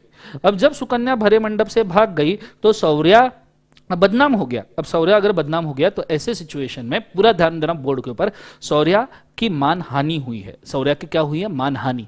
तो सौर्या अभी सुकन्या के ऊपर दावा ठोक सकता है। क्या ठोक सकता है, दावा। वैसे सौर्या ये सब नहीं करता, मैंने पहले ही बोला कार्यक्रम की पात्र घटना काल्पनिक, सौर्या को कोई कुछ नहीं बोलेगा। सौर्या मेरा भाई है, छोटा भाई है, ठीक है, कोई कुछ नहीं बोलेगा। सौर्या मेरे भाई तू टेंशन मत ले, मैं तेरे साथ है, ठीक है, ये सब लोग बेकार है, आई एम वेरी सॉरी सौर्या, अगर तेरे को तकलीफ हो रही है तो, ठीक है, मेरे को माफ कर देना, हाथ जोड़ के पैर पड़ के माफी सौर्या। लेकिन सौर्या ऐसा बंदा नहीं, अपन सिर्फ एग्जाम्पल ले रहे, सबने सौर्या को थैंक यू बोलना एग्जाम्पल के बाद। सौर्या ने मानहानि का दावा ठोक दिया सुकन्या के ऊपर, मेरे को पैसा चाहिए, मेरी इज्जत खराब हुई है। इसे कहते हैं विंडिकेट एग्जाम्पलरी डैमेजेस, ठीक है, जो क्वांटिफाई नहीं किए जा सकते, जो सिर्फ मानहानि के ऊपर ही लग सकते हैं, ठीक है। इसके लिए एक और सौरभ भाई किधर चले गए? सौरभ कुछ नहीं बोल रहा, सौरभ शांत हो गया। मेरे भाई सौरभ, सौरभ मेरे भाई, सौरभ जाना बे भाई, तू ही है मेरे भाई, ठीक है। Saurabh thank you so much बेटा, very sports person you are, love you बेटा, ठीक है। ऐसे ही स्पोर्ट्स पर्सन बने रहिए, जिंदगी में आपके ऊपर जो भी आफत आई ऐसे ही हंसते खेलते निकल जाएगी, ठीक है। कोई टेंशन लेने की जरूरत नहीं, मेरी दुआ है आपके लिए। रेडी, बड़े अच्छे तरीके से बोर्ड के ऊपर ध्यान देना। अब ये मानहानि का दावा हुआ, जब शादियां वादियां टूटती है तो एक फैमिली दूसरे के ऊपर मानहानि का दावा करती है। बहुत सारे कास्ट में आज के डेट में भी प्रैक्टिकली चलता है, मैं झूठ नहीं बोल रहा हूं, बहुत सारे कास्ट में आज के डेट में प्रैक्टिकली चलता है। जब लड़का लड़की एक दूसरे को देखने आते हैं, पहले तो वैसे लड़का लड़की बहुत सारे लड़के लड़कियों को देख के आते हैं, ठीक है, मतलब बहुत सारे लड़के लड़कियों को देख दुखा के आते हैं, और फिर अरेंज मैरिज में लड़का लड़की जब एक दूसरे के साथ आते हैं तो जब बात फिक्स होती है तो एक पेपर पे लिखा जाता है ये, और दोनों फैमिलीज की साइन ली जाती है, लड़का लड़की की साइन ली जाती है, फैमिली में जितने लोग प्रेजेंट है उस वक्त उनकी साइन ली जाती है कि आगे जाके कोई भी शादी तोड़े तो मानहानि का दावा किया जाए। ये सभी फैमिलीज में नहीं होता, सभी कास्ट में नहीं होता, कुछ कास्ट में आज के डेट में भी ये चीज होती है। नॉर्मली गांव बिहड़ वगैरह ऐसे जगह पे होती है, छोटे मोटे गांवों में ये चीज अभी भी होती है, जहां दहेज वगैरह की प्रथा आज भी कायम है। हालांकि दहेज वगैरह देना गलत है, पर जहां ये प्रथा कायम है वहां आज भी ये चीज होती है। कंसेप्ट समझ में आ रहा है सबको? हाँ है ना? तो ये चीज को आपने याद रखना, मानहानि का दावा। मानहानि का दावा एक और चीज के ऊपर दिया जा सकता है। मुकेश अंबानी भाई ने, मुकेश भाई ने अगर एक 10 लाख रुपए का चेक दिया, 10 लाख रुपए का चेक दिया, और वो चेक बैंक ने बाउंस कर दिया, मुकेश अंबानी का चेक बैंक ने बाउंस कर दिया, बोले अकाउंट में पैसा नहीं है, ये नाम पे बाउंस किया। मुकेश अंबानी का अकाउंट में पैसा नहीं है, कौन मान सकता है? मतलब वो हर एक, जितने देर में मैंने सेंटेंस बोला उतने देर में मुकेश अंबानी ने 20 लाख रुपए कमा लिए होंगे। इतना जबरदस्त कमाई है मुकेश अंबानी का, जितने सेंटेंस में मैंने आप कुछ बोला ना, इतने सेंटेंस में और 20 लाख मुकेश अंबानी कमा चुका होगा। इतना पैसा है, तुम उसका 10 लाख का चेक बाउंस कर रहे हो। तो जब तुम किसी एस्टीम्ड पर्सन का, जब तुम किसी ऐसे पर्सन का चेक बाउंस करते हो जिसका मार्केट में नाम है, जो मार्केट में बहुत एकदम जबरदस्त जिंदाबाद आदमी है, जब उसका चेक बाउंस करते हो तो उस सिचुएशन में वो बंदा बैंक के ऊपर मानहानि का दावा ठोक सकता है। तो मानहानि का दावा ये मैरिज के केस में या कस्टमर के चेक के केस में ठोका जा सकता है। That is called vindicate and exemplary damages. Clear है? या आपके ऊपर कोई गलत केस करके, समझो कल जाके, आजकल ये होता है एक्सप्लॉयटेशन का, सेक्सुअल हैरेसमेंट का केस होता है, तो आपके ऊपर कोई सेक्सुअल हैरेसमेंट का गलत केस करता है, और कल जाके आप, वो ऐतराज मूवी देखा है अक्षय कुमार वाला, आजा सनम, प्रियंका चोपड़ा वाला, बोलो ऐतराज मूवी में अक्षय कुमार किसको याद है? प्रियंका चोपड़ा तुमको जरूर याद होगी, तुम नालायक तो हो, ठीक है। तो अक्षय कुमार प्रियंका चोपड़ा वाला ऐतराज केस पता है, उसके अंदर प्रियंका चोपड़ा सेक्सुअल हैरेसमेंट का दावा ठोकती है अक्षय कुमार के ऊपर, बोलो हाँ या ना? और उस केस में अक्षय कुमार जीत जाता है। उसके बाद जब कोर्ट का डिसीजन आता है ना, मूवी थोड़ा सा रिवाइज करके देखना एंड वाला पार्ट, जब कोर्ट डिसीजन देता है ना कि अक्षय कुमार निर्दोष है, तो कोर्ट अक्षय कुमार को एक और सेंटेंस बोलता है, अगर अक्षय कुमार चाहे तो हायर कोर्ट में इस दावे के खिलाफ चैलेंज करके मानहानि भी क्लेम कर सकता है। तो किसी बंदे के खिलाफ सेक्सुअल हैरेसमेंट का दावा होता है और वो बंदा गिल्टी प्रूव नहीं होता, इनोसेंट प्रूव होता है, तो वो बंदा भी मानहानि का दावा कर सकता है। क्लियर है? That is vindicate and exemplary damages. Clear है कंसेप्ट? मैं चाहूंगा अगर आपको एग्जाम्पल लिखना है तो आप लिख के रखिए, गो फॉर इट फास्ट। ये दोनों एग्जाम्पल आप लिख सकते हो, मैं आपको एक एक मिनट देता हूं।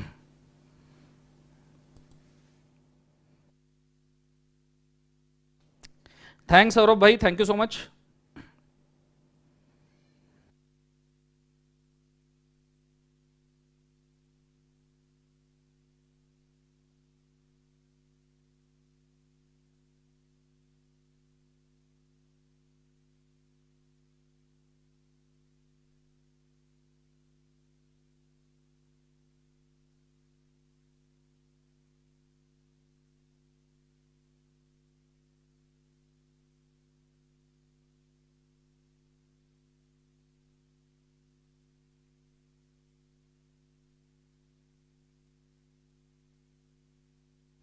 नालायक तन्नू, एग्जाम में एग्जाम्पल नहीं लिखना है, लिख के रखो एग्जाम्पल को, उसको कन्वर्ट करना पड़ेगा।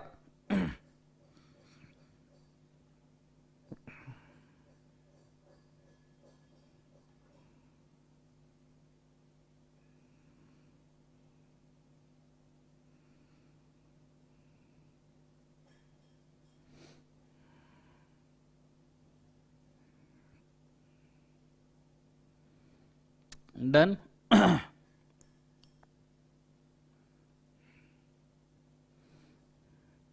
प्रीवियस लेक्चर्स बेटा फ्री वाले बंद हुए, अभी आपको परचेज करने पड़ेंगे बेटा साहिल, ये मिसिंग लेक्चर्स चल रहे हैं सिर्फ। अरे तन्नू में मजाक कर रहा था, टेंशन ना लो जिंदगी में, पर लिख लो एग्जाम्पल, आगे याद रहना चाहिए। हाई गर्मी वाला एग्जाम्पल हो गया सबका।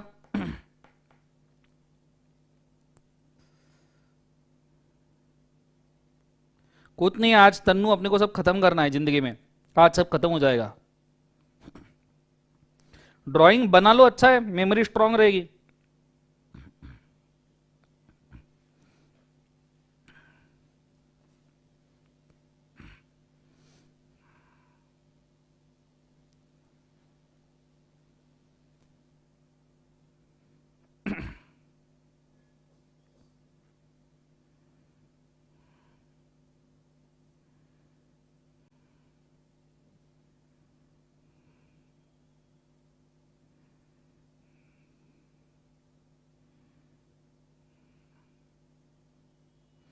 चलो डन है एवरीबॉडी। Thanks so much. बचपन में मेरे को ड्राइंग में पूरे मार्क्स मिला करते थे बेटा धवल, तुम्हें पता है बचपन में ड्राइंग में मेरे को फुल मार्क्स मिलते थे। हाँ 40 आउट ऑफ 40 पूरे, ठीक है, 100 आउट ऑफ 100। ड्राइंग में अपने मार्क्स कभी जिंदगी में नहीं कटे, इसलिए अच्छे अच्छे ड्राइंग बना देता हूँ मैं जिंदगी में। आई एम आर्टिस्ट, ठीक है, आई एम आर्टिस्ट। प्रॉब्लम सिर्फ है तुमको आर्ट की कदर नहीं है, तुम्हारी वो नजरें नहीं है इस आर्ट को तुम पहचानो। दिस इज मॉडर्न आर्ट, ठीक है। ये जो मैंने नौरा, कौन ड्रॉ करके दिखा सकता है नौरा ऐसी? This is a modern art, एकदम कम समय में एकदम फटाफट आर्ट, क्लियर है। अच्छा ये हो गया होगा विंडिकेट एग्जाम्पलरी डैमेजेस। तो जाते हैं लायबिलिटी फॉर नॉमिनल डैमेजेस। अब नॉमिनल डैमेजेस मतलब क्या, तो बड़े अच्छे तरीके से बोर्ड के ऊपर ध्यान देना। नॉमिनल डैमेजेस ये इनफैक्ट कुछ ज्यादा डैमेजेस नहीं होते, ठीक है। Not in fact suffered any real damages. जो अपना प्लेंटिफ है उसने कुछ डैमेजेस नहीं, कोई डैमेज नहीं हुआ है उसको। इट इज जस्ट दैट भैया फाइलिंग, ड्राफ्टिंग, स्टैम्प पेपर के थोड़े बहुत ऐसे छोटे मोटे डैमेजेस जो लिखे जाते हैं, ठीक है, तो उसे उस जैसे फाइलिंग ऑफ डॉक्यूमेंट का डैमेजेस, उसका कॉस्ट वगैरह एक्सेट्रा, तो इन डैमेजेस को नॉमिनल डैमेजेस। एक्चुअली दोनों पार्टी को कोई डैमेज नहीं हुआ है, क्लियर है, बट ऐसे फाइलिंग वाइलिंग का जो खर्चा हुआ छोटा मोटा, पेपर का, प्रिंटिंग का वगैरह, वकील वगैरह का, तो इन छोटे मोटे डैमेजेस को नॉमिनल डैमेजेस कहा जाता है। नॉमिनल है, कुछ काम के नहीं। अगला डेटोरियोरेशन damages. It can be recovered from the carrier even without a notice. Deterioration not only means physical damages but also loss of special opportunity of cell. अब मेरे को जरा deterioration damages को आपको समझाना पड़ेगा, ठीक है, पूरा ध्यान बोर्ड पे। Deterioration का स्पेलिंग क्या है? DETERIORATION। कोई हंसेगा नहीं मेरे ऊपर। US English, UK English, DK English, पता है सबको? DETE डेटो क्या था ये? DETERIORATION, DETERIOR राशन, डेटेरो राशन, देते रियो राशन। हाँ अब याद रहेगा मेरे को ये, देते रियो राशन, राशन देते रियो, ठीक है। सो देते रियो राशन डैमेजेस। मैं मराठी मीडियम से पढ़ा हुआ बंदा है भाई, मेरे को कैसे स्पेलिंग याद रहेंगे, ठीक है, बड़े अच्छे तरीके से ध्यान देना। सो देते रियो राशन, कंसेप्ट समझ में आ रहा है? देते रियो राशन डैमेजेस। देते रियो राशन डैमेजेस जो है वो दो पार्ट में डिवाइड होते हैं। पहला है फिजिकल देते रियो रेशन, देते रहो राशन, पहला डैमेज है फिजिकल देते रहो राशन, और दूसरा है अपॉर्चुनिटी देते रहो राशन। अपॉर्चुनिटी देते रहो राशन, ठीक है। सो पहला फिजिकल देते रहो राशन और दूसरा है अपॉर्चुनिटी देते रहो राशन। फिजिकल देते रहो राशन ये पेरिशेबल गुड्स में होता है। पेरिशेबल गुड्स आपके हर एक के सिटी में ना, एक तो एक मार्केट यार्ड होगा या फिर एक कॉटन मार्केट होगा या विजिटेबल मार्केट होगा। विजिटेबल मार्केट मतलब रिटेल वाला नहीं, मैं बोल रहा हूं होलसेल वाला, अड़तियों वाला, जिसके खिलाफ अभी फार्म बिल आया। आपको पता है अभी ये जो फार्म बिल आया है ना, फार्म बिल जिसके खिलाफ ये सब चल रहे थे धिंगाने, ये फार्म बिल से फार्मर्स का बहुत भला हो सकता है। ये फार्म बिल का मेन मकसद क्या है पता है? ये फार्म बिल का मेन मकसद है कि बीच के जितने भी अड़तिया है वो सभी अड़तिया सभी एजेंट्स को गायब कर दे। ये फार्म बिल का मकसद है, क्लियर है। अब कुछ जगह पे अड़तिया जरूरी होते हैं, कुछ जगह पे नहीं होते हैं, तो गवर्नमेंट ने इसके ऊपर ऑब्वियसली रिफॉर्म्स लानी चाहिए कुछ ना कुछ। पर ऐसा मान लो कि 70% फार्मर्स के लिए, इंडिया के लिए this might be a good opportunity, जिससे एक फार्मर स्ट्रेट अवे खुद के खेती का सामान बिचौले जो मीडियोकर जो एजेंट है उनको बेचने की उसको जरूरत नहीं है, वो खुद के खेती का सामान स्ट्रेट अवे बेच सकता है रिटेल मार्केट में, या रिलायंस फ्रेश को, या फिर बिग बाजार को, या फिर वॉलमार्ट को, ऐसे लोगों को वो बेच सकता है, डी मार्ट को, ऐसे लोगों को फार्मर खुद डायरेक्टली बेच सकता है, बीच में बिचौलों की जरूरत नहीं है, तो फार्मर को अच्छा कॉस्ट मिलेगा। पर ये 60-70% फार्मर के केस में ये लग सकता है बच्चों, ये 30% जो फार्मर है उसके लिए गवर्नमेंट कोई चेंजेस शायद लाएगा। क्लियर है, होप सो। तो यहां पेरिशेबल गुड्स की अगर हम बात करें तो जब कॉटन मार्केट या मार्केट यार्ड होता है ना आपका, उस मार्केट यार्ड में कल बेचे जाने वाली सब्जी का कॉन्ट्रैक्ट आज ही होता है। मतलब कल सवेरे मैं जिन रिटेलर्स को सब्जी बेचूंगा ना, मैं तो होलसेलर हूं, मैं कल जिन रिटेलर अर्तिया लोग ये करते, कल जब मैं रिटेलर्स को कोई सब्जी बेचूंगा ना तो उसका कॉन्ट्रैक्ट मैं आज ही कर लूंगा। आज ही मेरे को पता होगा कि भाई मेरे 12 घंटे की दूरी पे जो गांव है वहां से मेरे पास एक ट्रक भर के टमाटर आने वाले हैं। ठीक है, नासिक में टमाटर सबसे ज्यादा पिकते हैं बिकॉज वहां पानी है, जहां पानी ज्यादा होता है वहां टमाटर अच्छे बनते हैं, तो नासिक से मेरे गांव में कल सवेरे तक टमाटर पहुंचने वाले पूना में। क्लियर है, सो कल आज मैंने एक ट्रक वाले का फोन आया, फार्मर का फोन आया कि वो नासिक से टमाटर बेचने वाला है पुणे में, और ये टमाटर कल सवेरे पूना में पहुंचने वाले हैं। तो मैंने क्या किया, जैसे ही मेरे को फोन आया कि नासिक से वो टमाटर भेजने वाला है, जैसे ही मेरे को पता चला तो आज ही मैंने टमाटर के सेल का कॉन्ट्रैक्ट कर दिया कि कल सवेरे अभी पैसा दो, कल सवेरे टमाटर आएंगे वो लेके चल जाना। अब ये टमाटर भेजने का कॉन्ट्रैक्ट मैंने आज किया, आज की तारीख है 31 जनवरी 2021। क्लियर है, ये टमाटर निकले हैं आज, ये कब बेचने हैं, कल सेल किया है मैंने फॉर 1 फरवरी 2021 के लिए मैंने सेल किया है ये टमाटर। कंसेप्ट समझ में आया? अब ये टमाटर की गाड़ी निकली पर ये लेट हो गई, ये समझो आई 5 फरवरी 2021 को टमाटर पूरे सड़ गए। ये फिजिकल डिटोरियोरेशन हुआ, ये फिजिकल देते रहो राशन हुआ, ये फिजिकल देते रहो राशन हुआ, ये फिजिकल जो देते रहो राशन हो गया, इसे हम कहते हैं ये डिटोरियोरेशन डैमेजेस। अब ये टमाटर के सड़ने का जितना भी कॉस्ट है वो ट्रांसपोर्ट वाला या फार्मर मुझे देगा, ये फिजिकल डिटोरियोरेशन डैमेज। दूसरा है अपॉर्चुनिटी डिटोरियोरेशन डैमेज, ये जो टमाटर मैंने आगे सेल करने थे ना, ठीक है, मैंने तो टमाटर खरीद लिया था एक ट्रक, भैया 2 लाख रुपए में मैंने एक ट्रक टमाटर का पूरा खरीद लिया, 2 लाख रुपए में एक ट्रक टमाटर का मैंने ले लिया पूरा का पूरा। क्लियर है, पर आगे ये टमाटर जो मैं बेचने वाला था वो बेचने वाला था 5 लाख रुपए में। पहले तो अब 2 लाख रुपए का कॉस्ट ये मेरे को देंगे, ठीक है, ऊपर से अपॉर्चुनिटी डिटोरियोरेट हो गई, तो इस केस में 3 लाख रुपए का मेरा जो अपॉर्चुनिटी कॉस्ट गया, 3 लाख रुपए का अपॉर्चुनिटी कॉस्ट गया, ये मैं प्लस 3 लाख रुपए का अपॉर्चुनिटी कॉस्ट का डिटोरियोरेशन और 2 लाख रुपीज का फिजिकल डैमेजेस डिटोरियोरेशन, ये दोनों लूंगा, मतलब टोटल में 5 लाख लूंगा। अपॉर्चुनिटी जो थी 3 लाख कमाने की वो गई, क्योंकि जिसको बेचा था वो तो पैसा मांगने आ गया, तो अपॉर्चुनिटी भी चला गया और गुड्स भी गए, तो गुड्स के 2 लाख रुपए, क्योंकि 2 लाख के टमाटर खरीदे थे और 3 लाख में मैंने प्रॉफिट में बेचना था, तो 3 लाख ये तीनों मिलके मैंने फार्मर से या फिर जिसने मेरे को बेचा उससे कलेक्ट कर लिए। दिस इज देते रहो राशन डैमेजेस, देते रहो राशन डैमेजेस। कंसेप्ट समझ में आ रहा है सबको? हाँ है ना, इसको डिटोरियोरेशन डैमेजेस भी कहते हैं। क्लियर है कंसेप्ट? ये है सेकंड वाला, किसी को अगर लिखना है तो लिख लीजिए, गो फॉर इट फास्ट।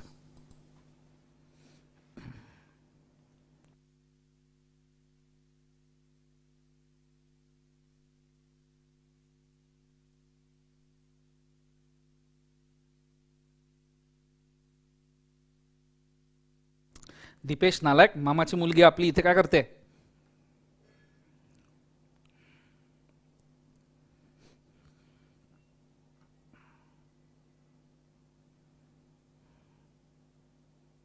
बोलो बेटा आसीमा।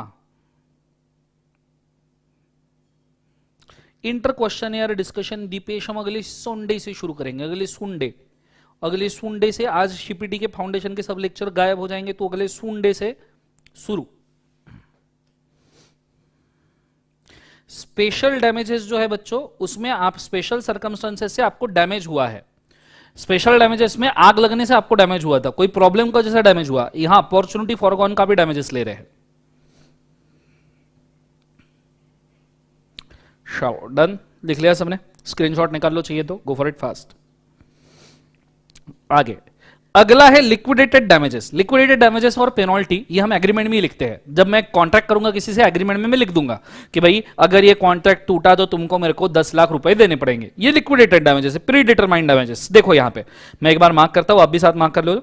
Some type parties to contract stipulate at a time of formation that breach of the contract either may applicable sum will be payable as damages. Such a sum may be either amount liquidated damages or penalty. Represent a sum fixed and ascertained by the parties in a contract which is a fair and genuine pre-estimate of payable loss. Pre-estimate contract में ही लिख के रखा है हमने damages, that is liquidated damages, पहले से ही बोल के रखे हैं। और दूसरा है penalty, sum named in a contract at the time of its formation, disappropriation damage, मतलब कुछ गलत कर दिया, फ्रॉड कर दिया, उसके लिए पेनल्टी, तो इसको भी हम लिक्विडेटेड डैमेजेस में गिनते हैं। प्री डिटरमाइंड डैमेजेस को हम लिक्विडेटेड डैमेजेस बोलते हैं। The rules determining whether stipulation is by way of penalty और by way of liquidated damages is as follows. ये बड़े अच्छे से पढ़ना, ये काम की चीज है, क्लियर है, बड़े अच्छे से ध्यान देना। द पार्टीज टू कॉन्ट्रैक्ट में use the word penalty or liquidated damages interchangeably. It must ascertain whether sum is in truth a penalty liquidated damages. The essence of the penalty is the payment of money stipulated is to compel the performance of the contract by providing something by way of punishment if the contract is not performed. Payable something as a punishment, ये punishment करके दिए जाने वाले damages है if contract is not performable. The essence of liquidated damages is genuine pre estimate of damage which seems likely to cost should be each occur. मतलब ये आप pre estimate कर रहे हो कि कॉन्ट्रैक्ट टूटा तो कितना कॉस्ट लगेगा, ये प्री एस्टिमेट कर रहे हो, इसे हम लिक्विडेटेड डैमेजेस बोलते हैं। ठीक है, ये डैमेजेस कभी भी एक्स्ट्रा वैगेंट या अनकंसाइजेबल नहीं होने चाहिए, कुछ ज्यादा एक्स्ट्रा वैगेंट प्री एस्टिमेशन नहीं होना चाहिए। दूसरा, the breach consists of paying sum of money by certain time and sum fixed is greater than sum to be paid. Normally ये डैमेजेस लिक्विडेटेड डैमेजेस इनवैलिड होते हैं अगर आपने एक्स्ट्रावैगेंट डैमेजेस लगा के रखे अनरीजनेबल, या तो फिर डैमेजेस से ज्यादा अमाउंट ज्यादा है तो। When single lump sum is made payable on occurrence of one or more several event, एक से ज्यादा इवेंट हो गए, occasion of serious trifling damages, there is a presumption that sum of penalty is payable. एक से ज्यादा problem create हो गए, एक से ज्यादा बार कॉन्ट्रैक्ट का ब्रीच हो गया, तो ऐसे सिचुएशन में पेनल्टी और लिक्विडेटेड डैमेजेस दोनों दिए जाते हैं। अब बच्चे मेरे को पूछते हैं सर पेनल्टी और लिक्विडेटेड डैमेजेस में फर्क क्या है। नॉर्मल अगर गलती से चीजें हुई है तो आप लिक्विडेटेड डैमेजेस मांगोगे, लेकिन इंटेंशनली फ्रॉड किया है तो आप पेनल्टी मांगोगे। एक गलती हुई है तो आप लिक्विडेटेड डैमेजेस मांगोगे, लेकिन 2-4 गलतियां हुई है, बार बार हुई है, तो आप पेनल्टी मांगोगे। पेनल्टी हम देते हैं बंदे को फॉर द पर्पज कि उसको सबक मिले, डैमेजेस हम मांगते हैं जब सामने वाले से गलती हो। ये चीज को आपने याद रखना है, क्लियर है कंसेप्ट, ये चीज बड़े अच्छे से याद रहनी चाहिए। आखिरी है पेमेंट ऑफ इंटरेस्ट। दो तरीके से आप इंटरेस्ट दे सकते हो, ठीक है, यहां लिखा है पेमेंट ऑफ इंटरेस्ट, मतलब आप जो पेमेंट किया उसके ऊपर इंटरेस्ट मांग सकते हो। जैसे मैंने 10 लाख रुपए दिए कॉन्ट्रैक्ट में, कॉन्ट्रैक्ट नहीं हुआ तो मैं 10 लाख पे इंटरेस्ट ले लूंगा। सो payment of interest, interest in the case of default मांग सकते हो, इंटरेस्ट एट हायर रेट भी आप मांग सकते हो, जैसा आपको सही लगे। कब से इंटरेस्ट शुरू हो सकता है, कौन से दिन से इंटरेस्ट शुरू हो सकता है? 2 तरीके से इंटरेस्ट शुरू होगा। Date of interest, date of start of interest. Date of start of interest 2 तरीके से होगा, पहला डेट ऑफ बॉन्ड से या डेट ऑफ डिफॉल्ट से। डेट ऑफ बॉन्ड मतलब डेट ऑफ एग्रीमेंट से, या डेट ऑफ डिफॉल्ट से, एग्रीमेंट और डेट ऑफ डिफॉल्ट मतलब जिस दिन आपने डिफॉल्ट किया है, जिस दिन आपने गलती की है उस दिन से। ठीक है, एक एग्जांपल देता हूं सिंपल सा। हम दोनों के बीच में कॉन्ट्रैक्ट हुआ कि भाई मैं आपको डेली गूगल ड्राइव पे लेक्चर दूंगा, सीए इंटर के मैं आपको डेली गूगल ड्राइव पे लेक्चर दूंगा, सीए इंटर मैं डेली गूगल ड्राइव के ऊपर आपको लेक्चर दूंगा। अब ये एग्रीमेंट हमारा हुआ है, लेट्स टेक एग्जांपल 1 फरवरी 2021 को ये हुआ है एग्रीमेंट, और मैंने आपको 14 लेक्चर दिए, 14 लेक्चर दिए, और 14 फरवरी 2021 को, 14 फरवरी 2021 को, 14 फरवरी उसमें भी 2021, समझ रहे हो जिंदगी में, समझ रहे हो। सो 14 फरवरी 2021 को, 14 फरवरी उसमें भी 2021, को मैंने ये लेक्चर आपको देना बंद कर दिया, मैंने आपको लेक्चर बंद कर दिया, तो ऐसे सिचुएशन में अब इंटरेस्ट कौन से दिन से शुरू होगा ये हम एग्रीमेंट में लिखेंगे। अगर मैंने बोला है कि interest from date of bond तो 1 फरवरी से आपको इंटरेस्ट मिलेगा, interest from date of default तो 14 फरवरी से आपको इंटरेस्ट मिलेगा। हालांकि 14 फरवरी से आपका क्या लेना देना, 14 फरवरी से आपका क्या लेना देना ही नहीं है ये। अच्छा ये समझ में आया क्या, 1 फरवरी से इंटरेस्ट आपको मिलेगा। अगर हमने डेट ऑफ एग्रीमेंट से इंटरेस्ट बोला है या डिफॉल्ट डेट से इंटरेस्ट बोला है तो 14 फरवरी से। हालांकि 14 फरवरी से आपका कोई लेन देन नहीं है। दर्द जरूर हो रहा होगा तुम्हें, बहुत सारे बच्चे लिख रहे हैं कि सर दर्द होता है सुन के, दर्द ही दर्द है रहने दो, तुम्हारी जिंदगी झंड है, कुछ हो नहीं सकता। और कोई एक्स्ट्रा क्लास तो 14 फरवरी को तुम्हारी होगी नहीं, अब तो कोविड है और तुम तो ऑनलाइन सीख रहे हो, तो तुम क्या तो घर वालों को रीजन बोलोगे कि मेरी एक्स्ट्रा क्लास है करके। उल्टा इस बार ही तुमको घर वाले बोल देंगे अरे भाई तेरी कोई एक्स्ट्रा क्लास है कि नहीं है, कि वैसे ही वेला बैठे हुए रहने वाला है, ऐसे ही तू सिंगल बैठे रहने वाला है। मेरे को लगता है इस बार तुम्हारे घर वाले ही बोल देंगे तुमको कि क्या कोई तेरी एक्स्ट्रा क्लास नहीं होती 14 फरवरी को वगैरह वगैरह वगैरह। सह लेना थोड़ा सा, उनको भी क्या पता बच्चा सीए कर रहा है करके, क्या करेंगे ना। तो हो सकता है घर वाले बोल दे कि एक्स्ट्रा क्लास है तो चला जाओ वगैरह, तो ऐसे एकदम ऐसे घर वालों ने गलती से ही बोला ना एक्स्ट्रा क्लास है चला जा, तो कहीं निकल लेना, कहीं पार्क वार्क में टहल वहल के आ जाना, दूसरे कपल को देख लेना, उनको चप्पल वप्पल फेंक के मारनी है मार लेना, ठीक है। या फिर वो ऐसे एकदम ऐसे भगवा कलर का एक रोप लेके जाना और जितने लोग ऐसे पार्क वार्क में बैठे रहते हैं झाड़ वाड़ के पीछे उनको डिस्टर्ब करके आना, ठीक है। इससे ज्यादा तुम कुछ कर नहीं सकते। तो घर वाले अगर बोले कि जा भाई एक्स्ट्रा क्लास वगैरह करके आ तो चल जाना, ऐसे पार्क वार्क में जो बैठे कपल उनको छेड़ उनको ऐसा परेशान वगैरह करके आ जाना, ठीक है। चलो बड़ा बहुत बड़े, तुम्हारा तो यही प्लान होगा जिंदगी में, मेरे को मालूम है, और कोई प्लान तो होगा नहीं तुम्हारा, ठीक है। तुमने पहले से वो भगवा कपड़ा वगैरह लेके बैठ गए होंगे तुम दंडुगा वंडुगा कि भाई कोई पार्क में पीछे झाड़ के पीछे बैठा तो उसको परेशान करे।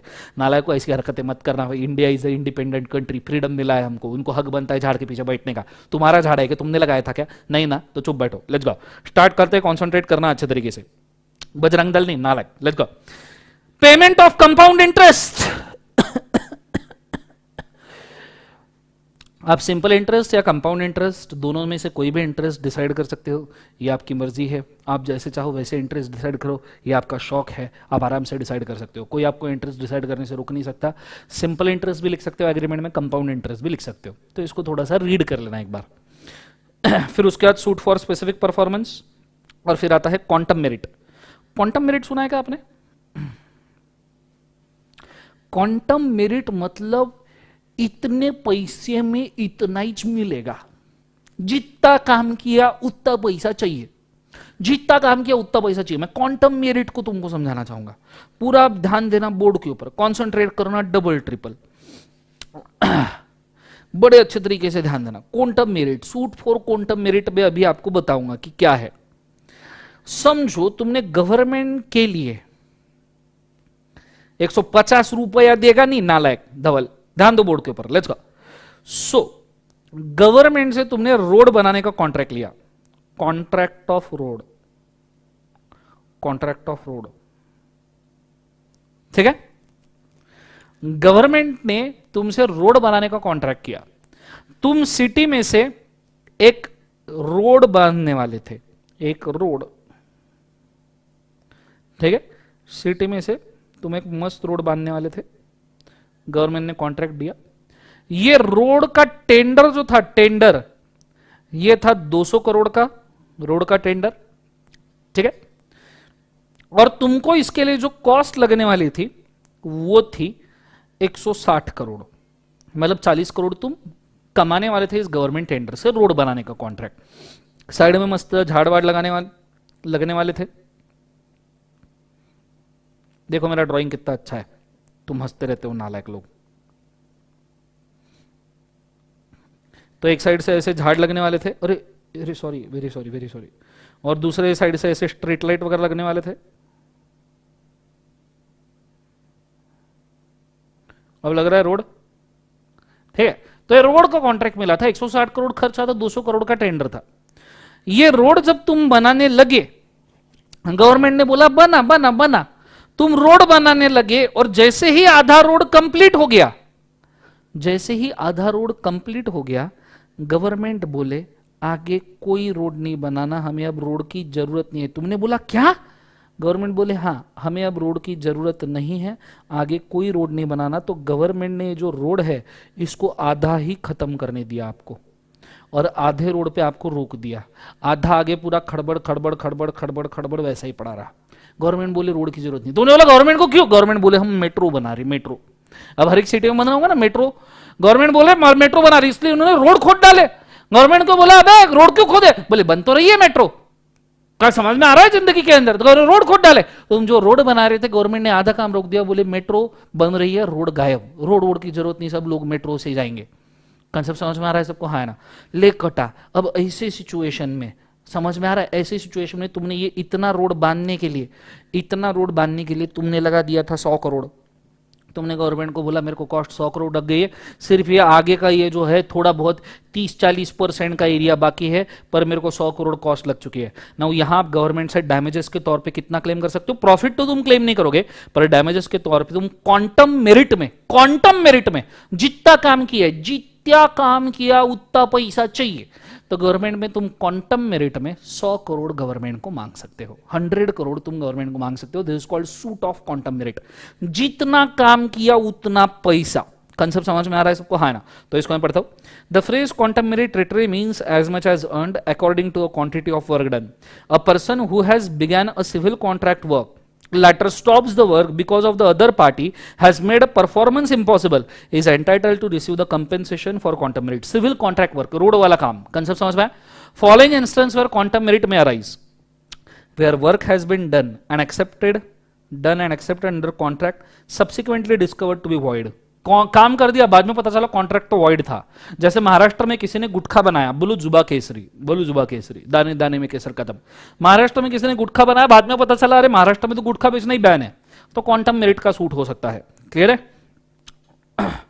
Contract entitle to recover the amount for the work done, where a person does some act, delivers something to another person with the intention of receiving payment, the other person is bound to make a payment. Clear है? एक बंदा कोई काम करता है, दूसरे को deliver करता है। फॉर एग्जाम्पल तुमने तुम्हारी शादी के लिए शेरवानी सिलवाई, सूट सिलवाया, और तुम्हारा सूट सिलवाने के लिए तुमने कपड़ा दे दिया, टेलर कब मस्त तो सूट सिल रहा है और इधर तुम्हारा शादी भसक गया, तो टेलर को तुम मना नहीं कर सकते, वो जो सूट सिलवा के लाएगा उसको पैसा देना ही पड़ेगा, भले तुम्हारी शादी हो या ना हो। ये चीज को याद रखना। क्लियर है? सौर्या का एग्जांपल लिया था ना, सौर्या के केस में कैसे बीवी भाग गई, तो सौर्या को टेलर को पैसा देना ही पड़ेगा। सौर्या ही नहीं बोल सकता कि भाई लड़की भाग गई करके, सौर्या को पैसा देना ही पड़ेगा। Where court where a contract is divisible and party performance or part of contract refuses to perform remaining part, contract divisible है, आधा कॉन्ट्रैक्ट कर लिया, आधा कॉन्ट्रैक्ट पार्टी करने को रेडी नहीं है, तो क्वांटम मेरिट का सूट हो सकता है। जितना काम किया उतना पैसा चाहिए, ये चीज को आपने बड़े अच्छे से याद रखना। और सबसे आखिरी, सूट फॉर इंजंक्शन, मतलब कोर्ट में केस कर सकते हो, इतने सारे डैमेजेस आप क्लेम कर सकते हो। यहां कॉन्ट्रैक्ट एक्ट के सभी डैमेजेस भी खत्म होते हैं जो पेंडिंग मैंने रखे थे। चलो वापस सोजा में, सोजा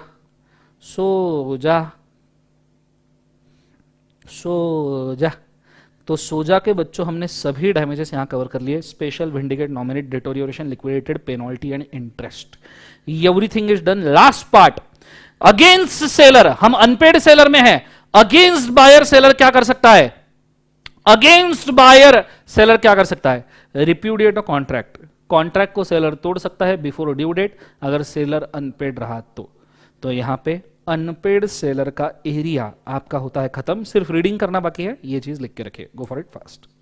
कैसा लगा बताइए, समझ में आया क्या, जरूर बताइए। Go for it fast.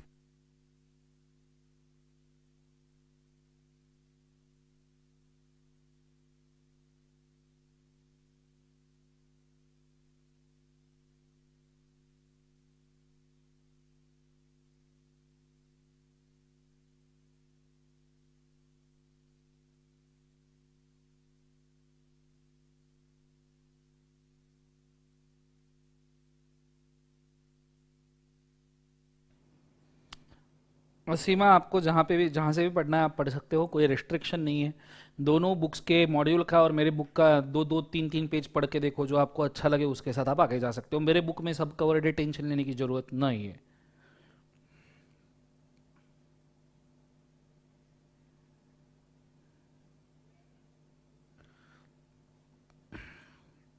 लिखना होने के बाद डन डना डन कर देना, फिर मैं आगे बढ़ जाऊंगा।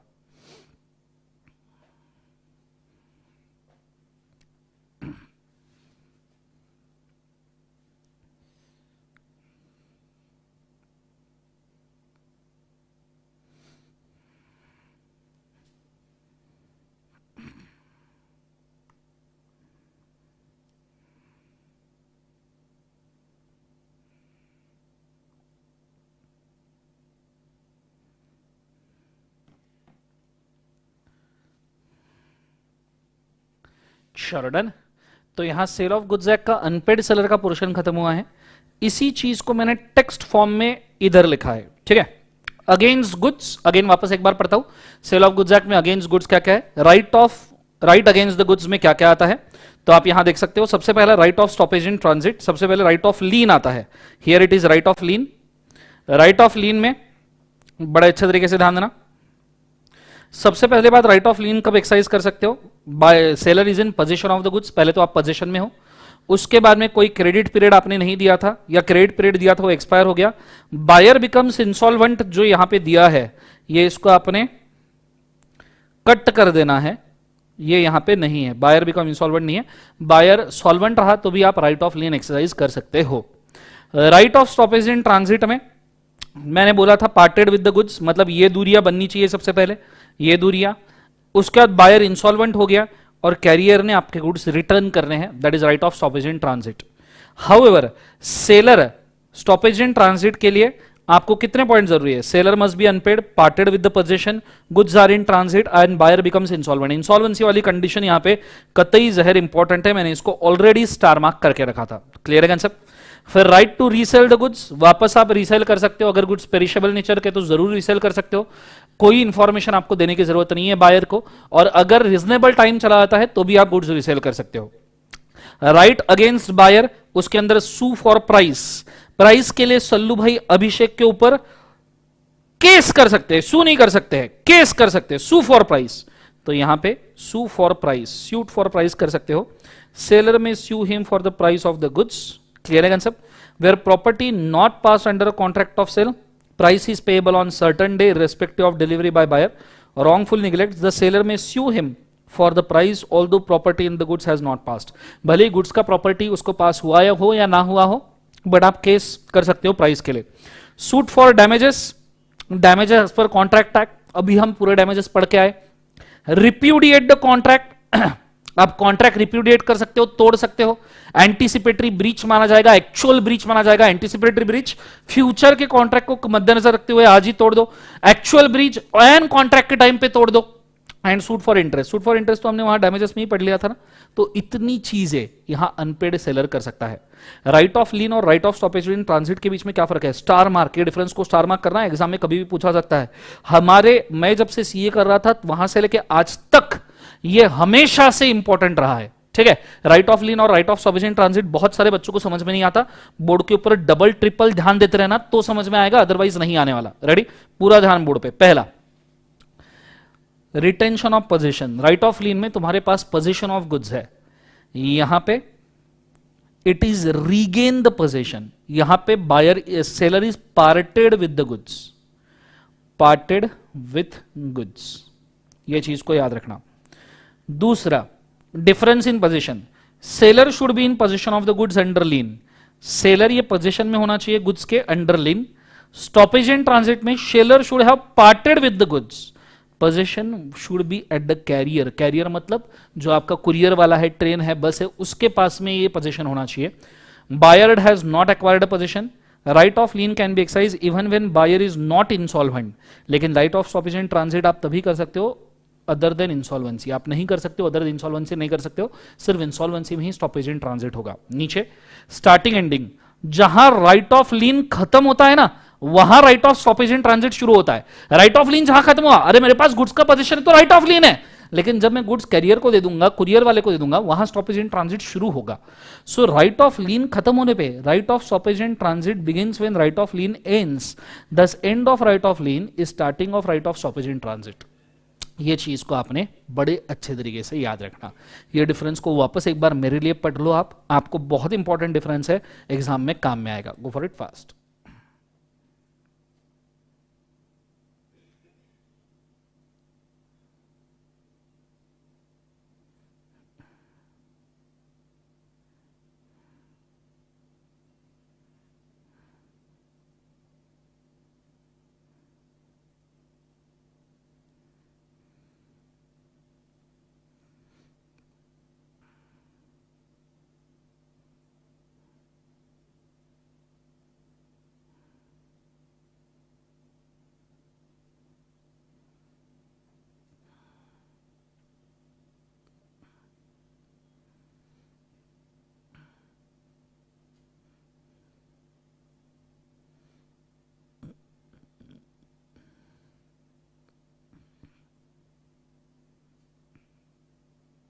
चलो डन एवरीबॉडी, हो गया सबका।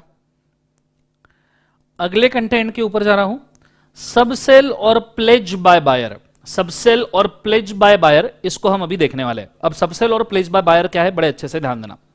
ये काफी अच्छा एग्जांपल देने वाला हूं, कॉन्सेंट्रेट करना, double triple. Ready, let's go, बड़े अच्छे से ध्यान देना, समझो।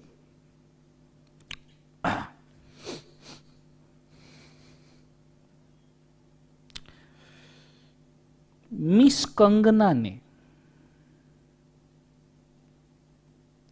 मिस कंगना ने, कंगना पता है ना, मिस कंगना ने अगर बेचे, क्या बेचे, मिस कंगना ने अगर बेचे मिस्टर ऋतिक को, क्या बेचे, मिस कंगना ने मिस्टर ऋतिक को क्या बेचे, बोनविटा। मैं बोनविटा पीता हूं जादू, मैं बोनविटा पीता हूं। तो मिस कंगना ने ऋतिक को बोनविटा, बोनविटा बेचा, ठीक है।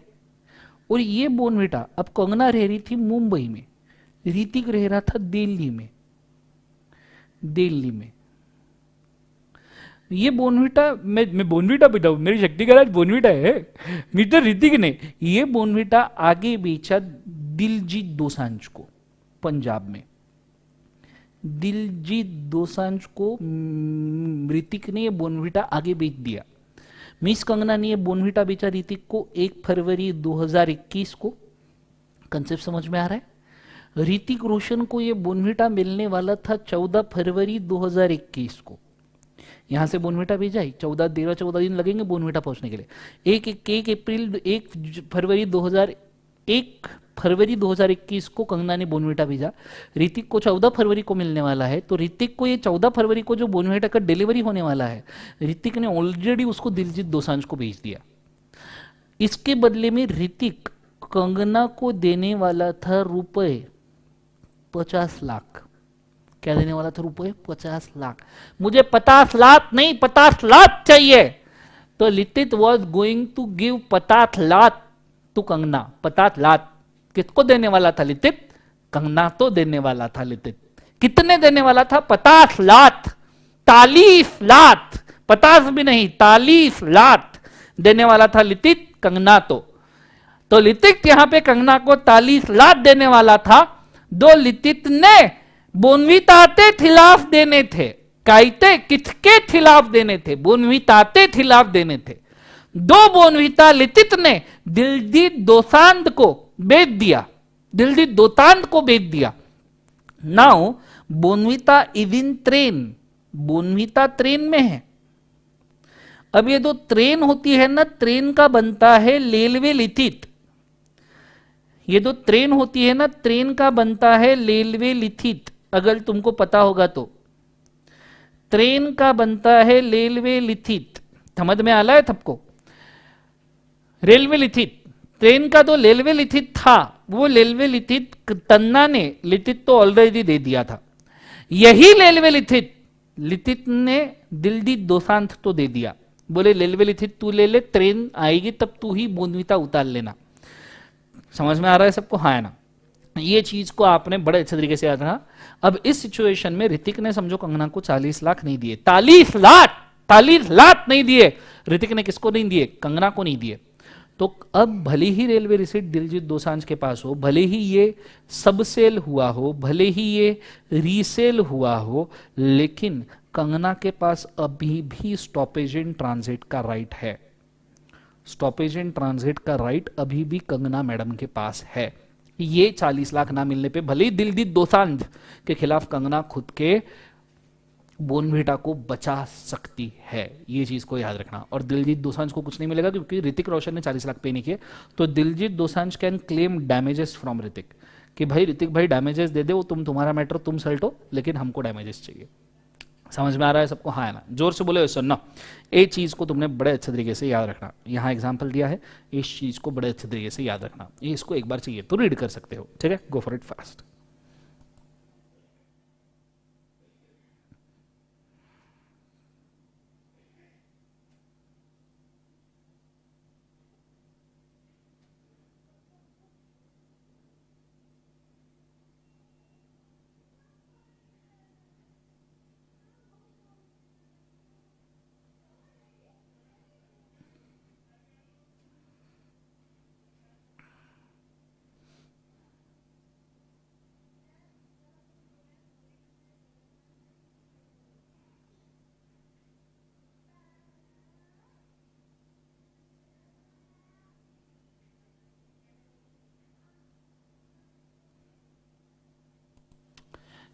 पढ़ लिया सबने। उसके बाद में नेक्स्ट है right of parties in case of breach of contract. Parties के राइट क्या है अगर कॉन्ट्रैक्ट ब्रीच हो गया तो, ठीक है, मुझे पूरा ध्यान बोर्ड के ऊपर चाहिए। कॉन्ट्रैक्ट ब्रीच हुआ तो सबसे पहला राइट है suit for non delivery. Non delivery के लिए आप सूट कर सकते हो, केस कर सकते हो, बड़े अच्छे तरीके से बोर्ड के ऊपर ध्यान देना, ठीक है। यहां मैंने ऑलरेडी साग्या और अंका का एक एग्जांपल बनाकर रखा है। देखो साग्या अंका को मैंने पढ़ाया था, तुम बोल रहे हो लेक्चर पढ़ा ही नहीं सर ने। ये देखो चालो पढ़ा के रखा है जिंदगी के अंदर, अब वो डिलीट हो गए, मेरी थोड़ी ना गलती है कोई जिंदगी के अंदर। ध्यान दो बोर्ड के ऊपर, कॉन्सेंट्रेट करना, डबल ट्रिपल पढ़ा, एक सेम लेक्चर में तीसरी बार ले रहा हूं लाइफ में, क्या करूं अब। Let's go. अंक्या पूरा ध्यान बोर्ड पे। अंक्या ने साग्या से कॉन्ट्रैक्ट किया था कि साग्या अंक्या को शर्ट बेचेगा 100 शर्ट। इसका मतलब यह नहीं कि अंक्या के पास शर्ट नहीं है। अंक्या और साग्या तो तुम्हें याद ही होंगे, तुम्हारे खास दोस्त, ठीक है, फेस टू फेस बैच वाले। भगवान जहां पे भी वो दोनों हो उनको दुआएं दे, उनकी वजह से बहुत सारे बच्चों को बहुत सारे कंसेप्ट समझ में आए हैं अंक्या और साग्या को। तो अंक्या ने साग्या से कॉन्ट्रैक्ट किया कि वो 100 शर्ट खरीदेगा 500 रुपए की। इसका मतलब ये नहीं अंक्या के पास शर्ट नहीं है, अंक्या के पास बहुत सारी शर्ट्स है, ठीक है, नहीं फट जाते हैं कभी कभी, ठीक है। Let's go. फट जाते हैं मतलब अरे खेलते कूदते फट जाते हैं, तुम गलत मत सोचो। तो अंक्या ने साग्या से कॉन्ट्रैक्ट किया कि वो 100 शर्ट लेगा, साग्या से खरीदेगा 500 रुपए का एक शर्ट। क्लियर है। क्यों ये 100 शर्ट खरीदने वाला था अंक्या? क्योंकि अंक्या को ये शर्ट आगे पार्या को बेचने थे। किसको बेचने थे? पार्या को। So this was contract number 1 and this was contract number 2। और पार्या को यह 100 शर्ट अंक्या 800 रुपए में बेचने वाला था। कितने रुपए में बेचने वाला था? 800। एंड टाइम पे साग्या ने कॉन्ट्रैक्ट में धोखा दे दिया और यह शर्ट नहीं दिए। कॉन्ट्रैक्ट में धोखा दे दिया, जिस वजह से अब साग्या ने 100 शर्ट सप्लाई नहीं किए, अंक्या को ये 100 शर्ट मार्केट से उठाने पड़े। तो अंक्या ने ये 100 शर्ट मार्केट से खरीदे 700 रुपए में और फिर ये शर्ट उसने पार्या को बेचे 800 रुपए में। तो पार्या और अंक्या का कॉन्ट्रैक्ट तो हो गया, पर अंक्या को जबरदस्ती एक्स्ट्रा प्राइस पे करनी पड़ी बिकॉज साग्या ने शर्ट सप्लाई नहीं किए। तो अब अंक्या साग्या से कितने डैमेजेस रिकवर करेगा? हाउ मच डैमेजेस अंक्या साग्या से रिकवर करेगा? तो 20,000। कैसे? अंक्या को शर्ट मिलने वाला था 500 में, लेकिन उसको खरीदा पड़ा 700 में। तो 700 शर्ट 700 रुपीज पर शर्ट के हिसाब से खरीदा। जो 500 में मिलने वाला था तो 200 रुपए ज्यादा पे करने पड़े। तो 200 रुपए मल्टीप्लाइड बाय 100 शर्ट 20,000 रुपए ये अंक्या साग्या से वसूलेगा for the purpose of damages, क्योंकि साग्या ने कॉन्ट्रैक्ट कंप्लाई नहीं किया। This is a suit for non delivery of a contract. Suit for non delivery, यहां पूरा यही कंसेप्ट लिखा है। आप चाहिए तो पहले एग्जाम्पल लिख के रखिए पूरा का पूरा, ठीक है, पूरा एग्जाम्पल लिख के रखिए और साथ साथ में साइड का पढ़ भी लीजिए तो आपको इमीडिएटली समझ में आएगा। Go for it fast.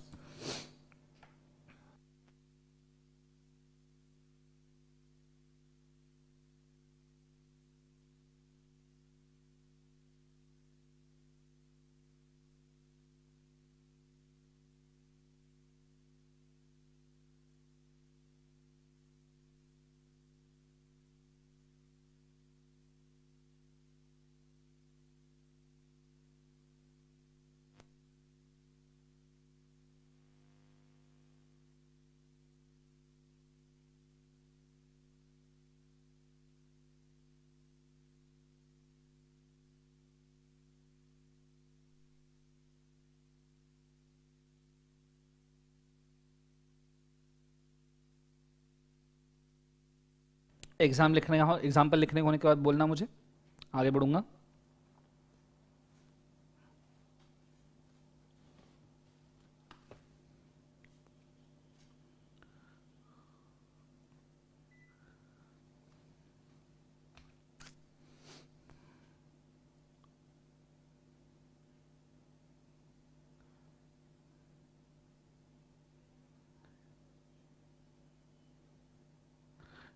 Done everybody.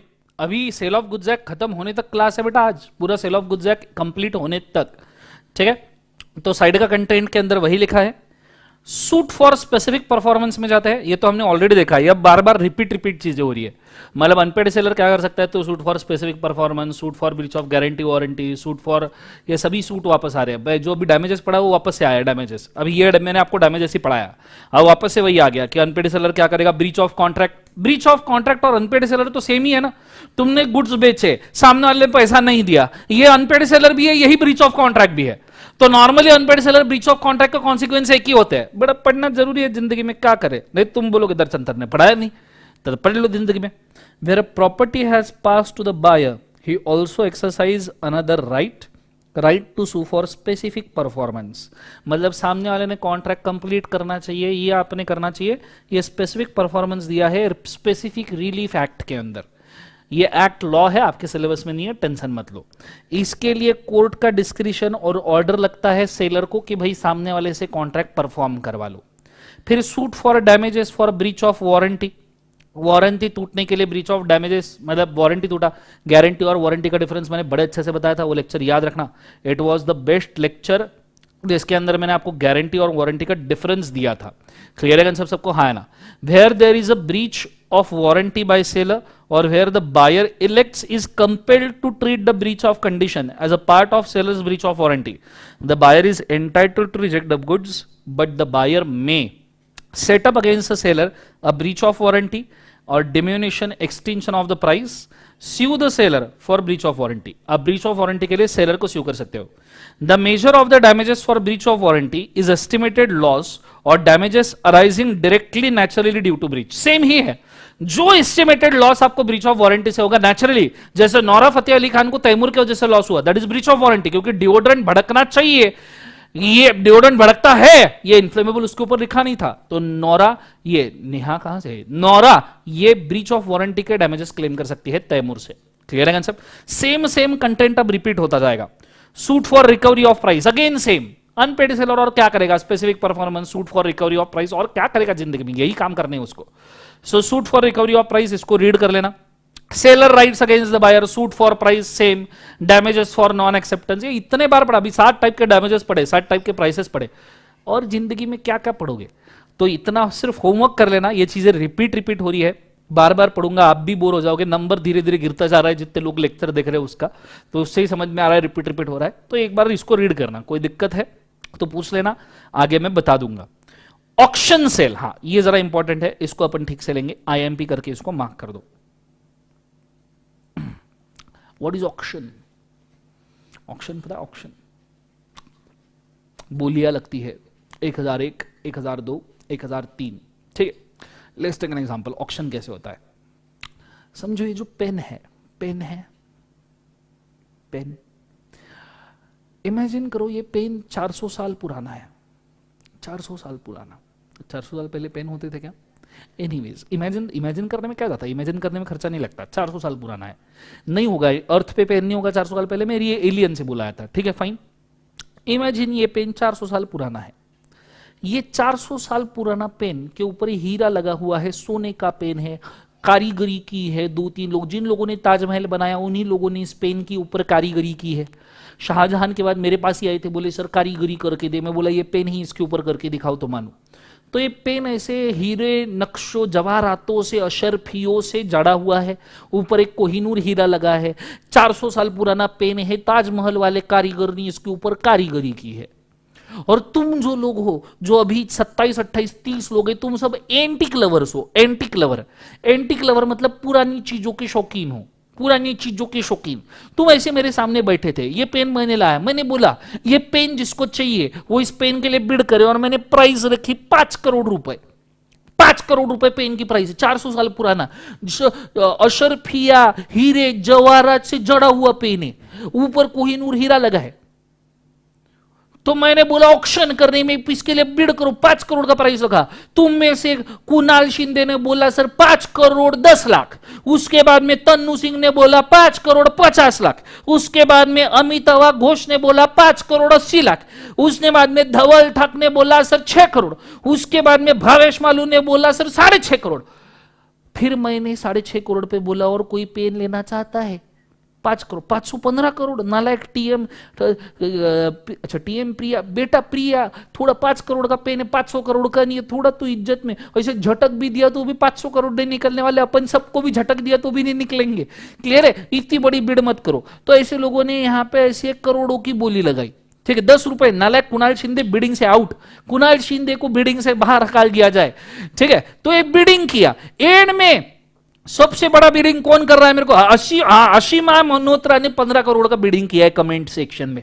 Ashima Malhotra ने 15 करोड़ बोला, 100 करोड़ थोड़ा इज्जत में बिडिंग करो, लाइफ में अपने पास उतना पैसा है क्या या कभी कमा से ये सोच के भी बिडिंग करो, कहीं खुद। हाँ तुम कमाओ, जरूर कमाओ, मेरे को एक आधा रोल्स रॉयस वगैरह गिफ्ट करना मेरी तो दुआ है, पर थोड़ा इज्जत में। धवल 17 करोड़ का बिडिंग किया है, धवल तक 20 करोड़ का किया है भाविश मालू ने, बहुत बढ़िया शानदार। ये देखो ये बिडिंग, इसी को तो ऑक्शन बोलते। देखो हम ऑनलाइन ऑक्शन खेल रहे हैं, इसी को ऑक्शन बोला। This is auction sale, nothing else. तुम यहां मेरे साथ बीएमडब्ल्यू के लिए बिड नहीं करना है, नालायक धवल। चुप, कोई बीएमडब्ल्यू नहीं खरीद, हट, मेरे को नहीं पढ़ाना है, आगे बढ़ते हैं। कौन बीएमडब्ल्यू, कोई बीएमडब्ल्यू, अबे वो बीएमडब्ल्यू गिफ्ट में आई है, मैंने खरीदी भी नहीं है। मेरा एक दिन पोछा कर रहा था, मैं घर का पोछा कर रहा था, घर का पोछा करते करते एक से लाइट रिफ्लेक्ट हुआ बीवी के चेहरे पे। बीवी बोली वाह क्या पोछा करता है, तो बीवी ने मेरे को बीएमडब्ल्यू गिफ्ट कर दी। ठीक है, ये हुआ था, बहुत बढ़िया। तो यही तो ऑक्शन है। The auction sale is mode of selling a property by inviting bid from publicly, and auctioneer is an agent governed by the law of agency. When a sell, he is only an agent of a seller. He may, however, sell his own property as a principal and need not disclose the fact that he is also selling so. Concept समझ में आ रहा है सबको? हाँ है ना? उसके बाद में एजेंट भी ऑक्शन सेल कर सकता है और एजेंट को कोई डिस्क्लोजर करने की जरूरत नहीं है। फॉर एग्जांपल ये पेन किसका है, किसी को डिस्क्लोज करने की जरूरत नहीं है। ये हो सकता है पेन किसी और का हो, ये हो सकता है पेन विशाल सर या विजय सर का हो, लेकिन उसको डिस्क्लोज, ये हो सकता है करण सर का पेन हो, लेकिन उन्होंने बोला था दर्शन डिस्क्लोज मत करना। मैं तो एजेंट था, इतना भारी पेन सेल करने की मेरी औकात, मैं छोटा मोटा आदमी हूं यार, तो करण सर का पेन मैंने बेच दिया, मैंने डिस्क्लोज करने की जरूरत नहीं है। Where the goods are put to sale in a lot, each lot is prima facie deemed to subject matter of separate contract. अगर गुड्स लॉट में है, each lot subject to separate contract बनेगा। Auctioneer announces contemplation of fall of hammer, हथौड़ी मार दिया। सबसे बड़ा bid कौन सा आया? मनीष शर्मा का बिड आया 25 करोड़ का। तो मनीष शर्मा ने 25 करोड़ का बिड किया, मैंने बोला 25 करोड़ एक, 25 करोड़ दो, 25 करोड़ तीन, और मैंने ठक करके हथौड़ी मार दी, सेल हो गया। Clear concept? Fall of hammer, word use किया है fall of hammer. Right to bid में बी रिजर्व एक्सप्रेसली बाय और on behalf of seller. Seller decide करेगा कि कौन बिड करेगा। सेलर किसी को रख भी सकता है, नहीं भी रख सकता। जिसने बीच में 10 रुपए का बिड किया था, नालायक कौन है वो?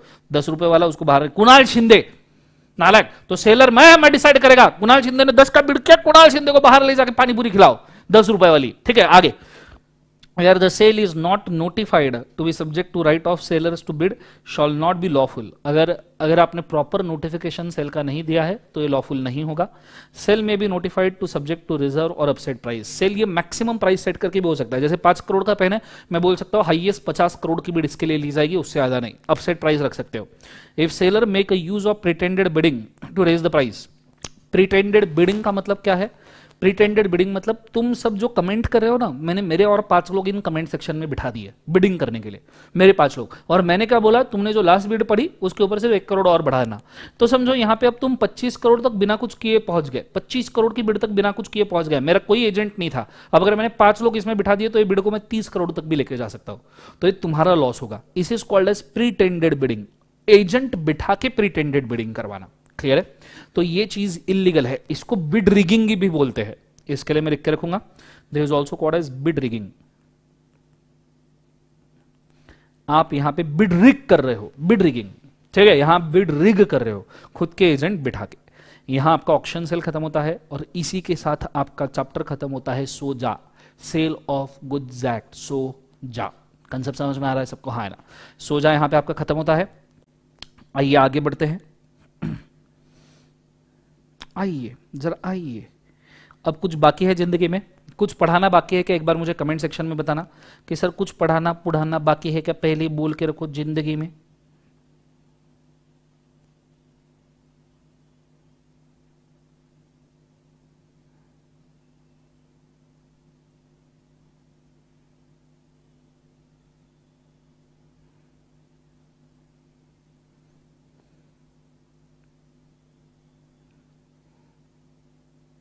प्राइमा फेसिया मतलब on the face. Public company, private और ओपीसी का लेक्चर ऑलरेडी अपलोड हो चुका है। एक बार प्लेलिस्ट के अंदर देखिए या वीडियोस में देखिए धवल बेटा, ऑलरेडी अपलोड हो चुका है पब्लिक, प्राइवेट और ओपीसी का lecture. Go for it fast.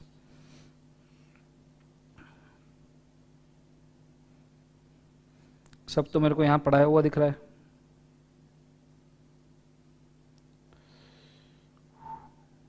Quasi contract भी हो चुका है, एक बार लेक्चर्स के अंदर वापस देखिए। कंपनीज एक्ट हो चुका है, तन्नू सिंह एक लेक्चर अपलोड हो चुका है, प्लीज उसको देखिए।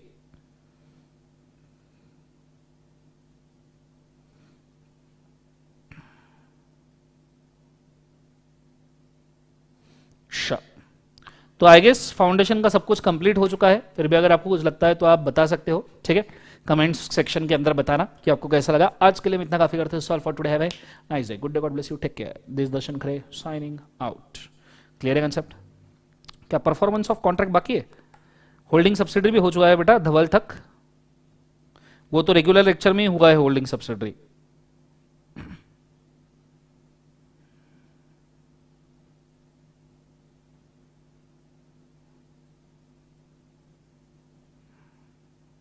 परफॉर्मेंस तो पढ़ा है, यहाँ पे सब डायग्राम्स वगैरह बना के रखे हैं मैंने।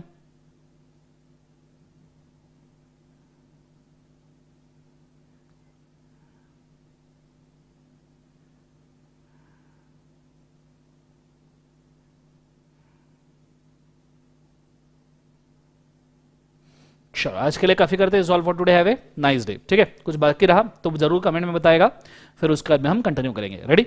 This all for today, have a nice day, good day, God bless you, take care.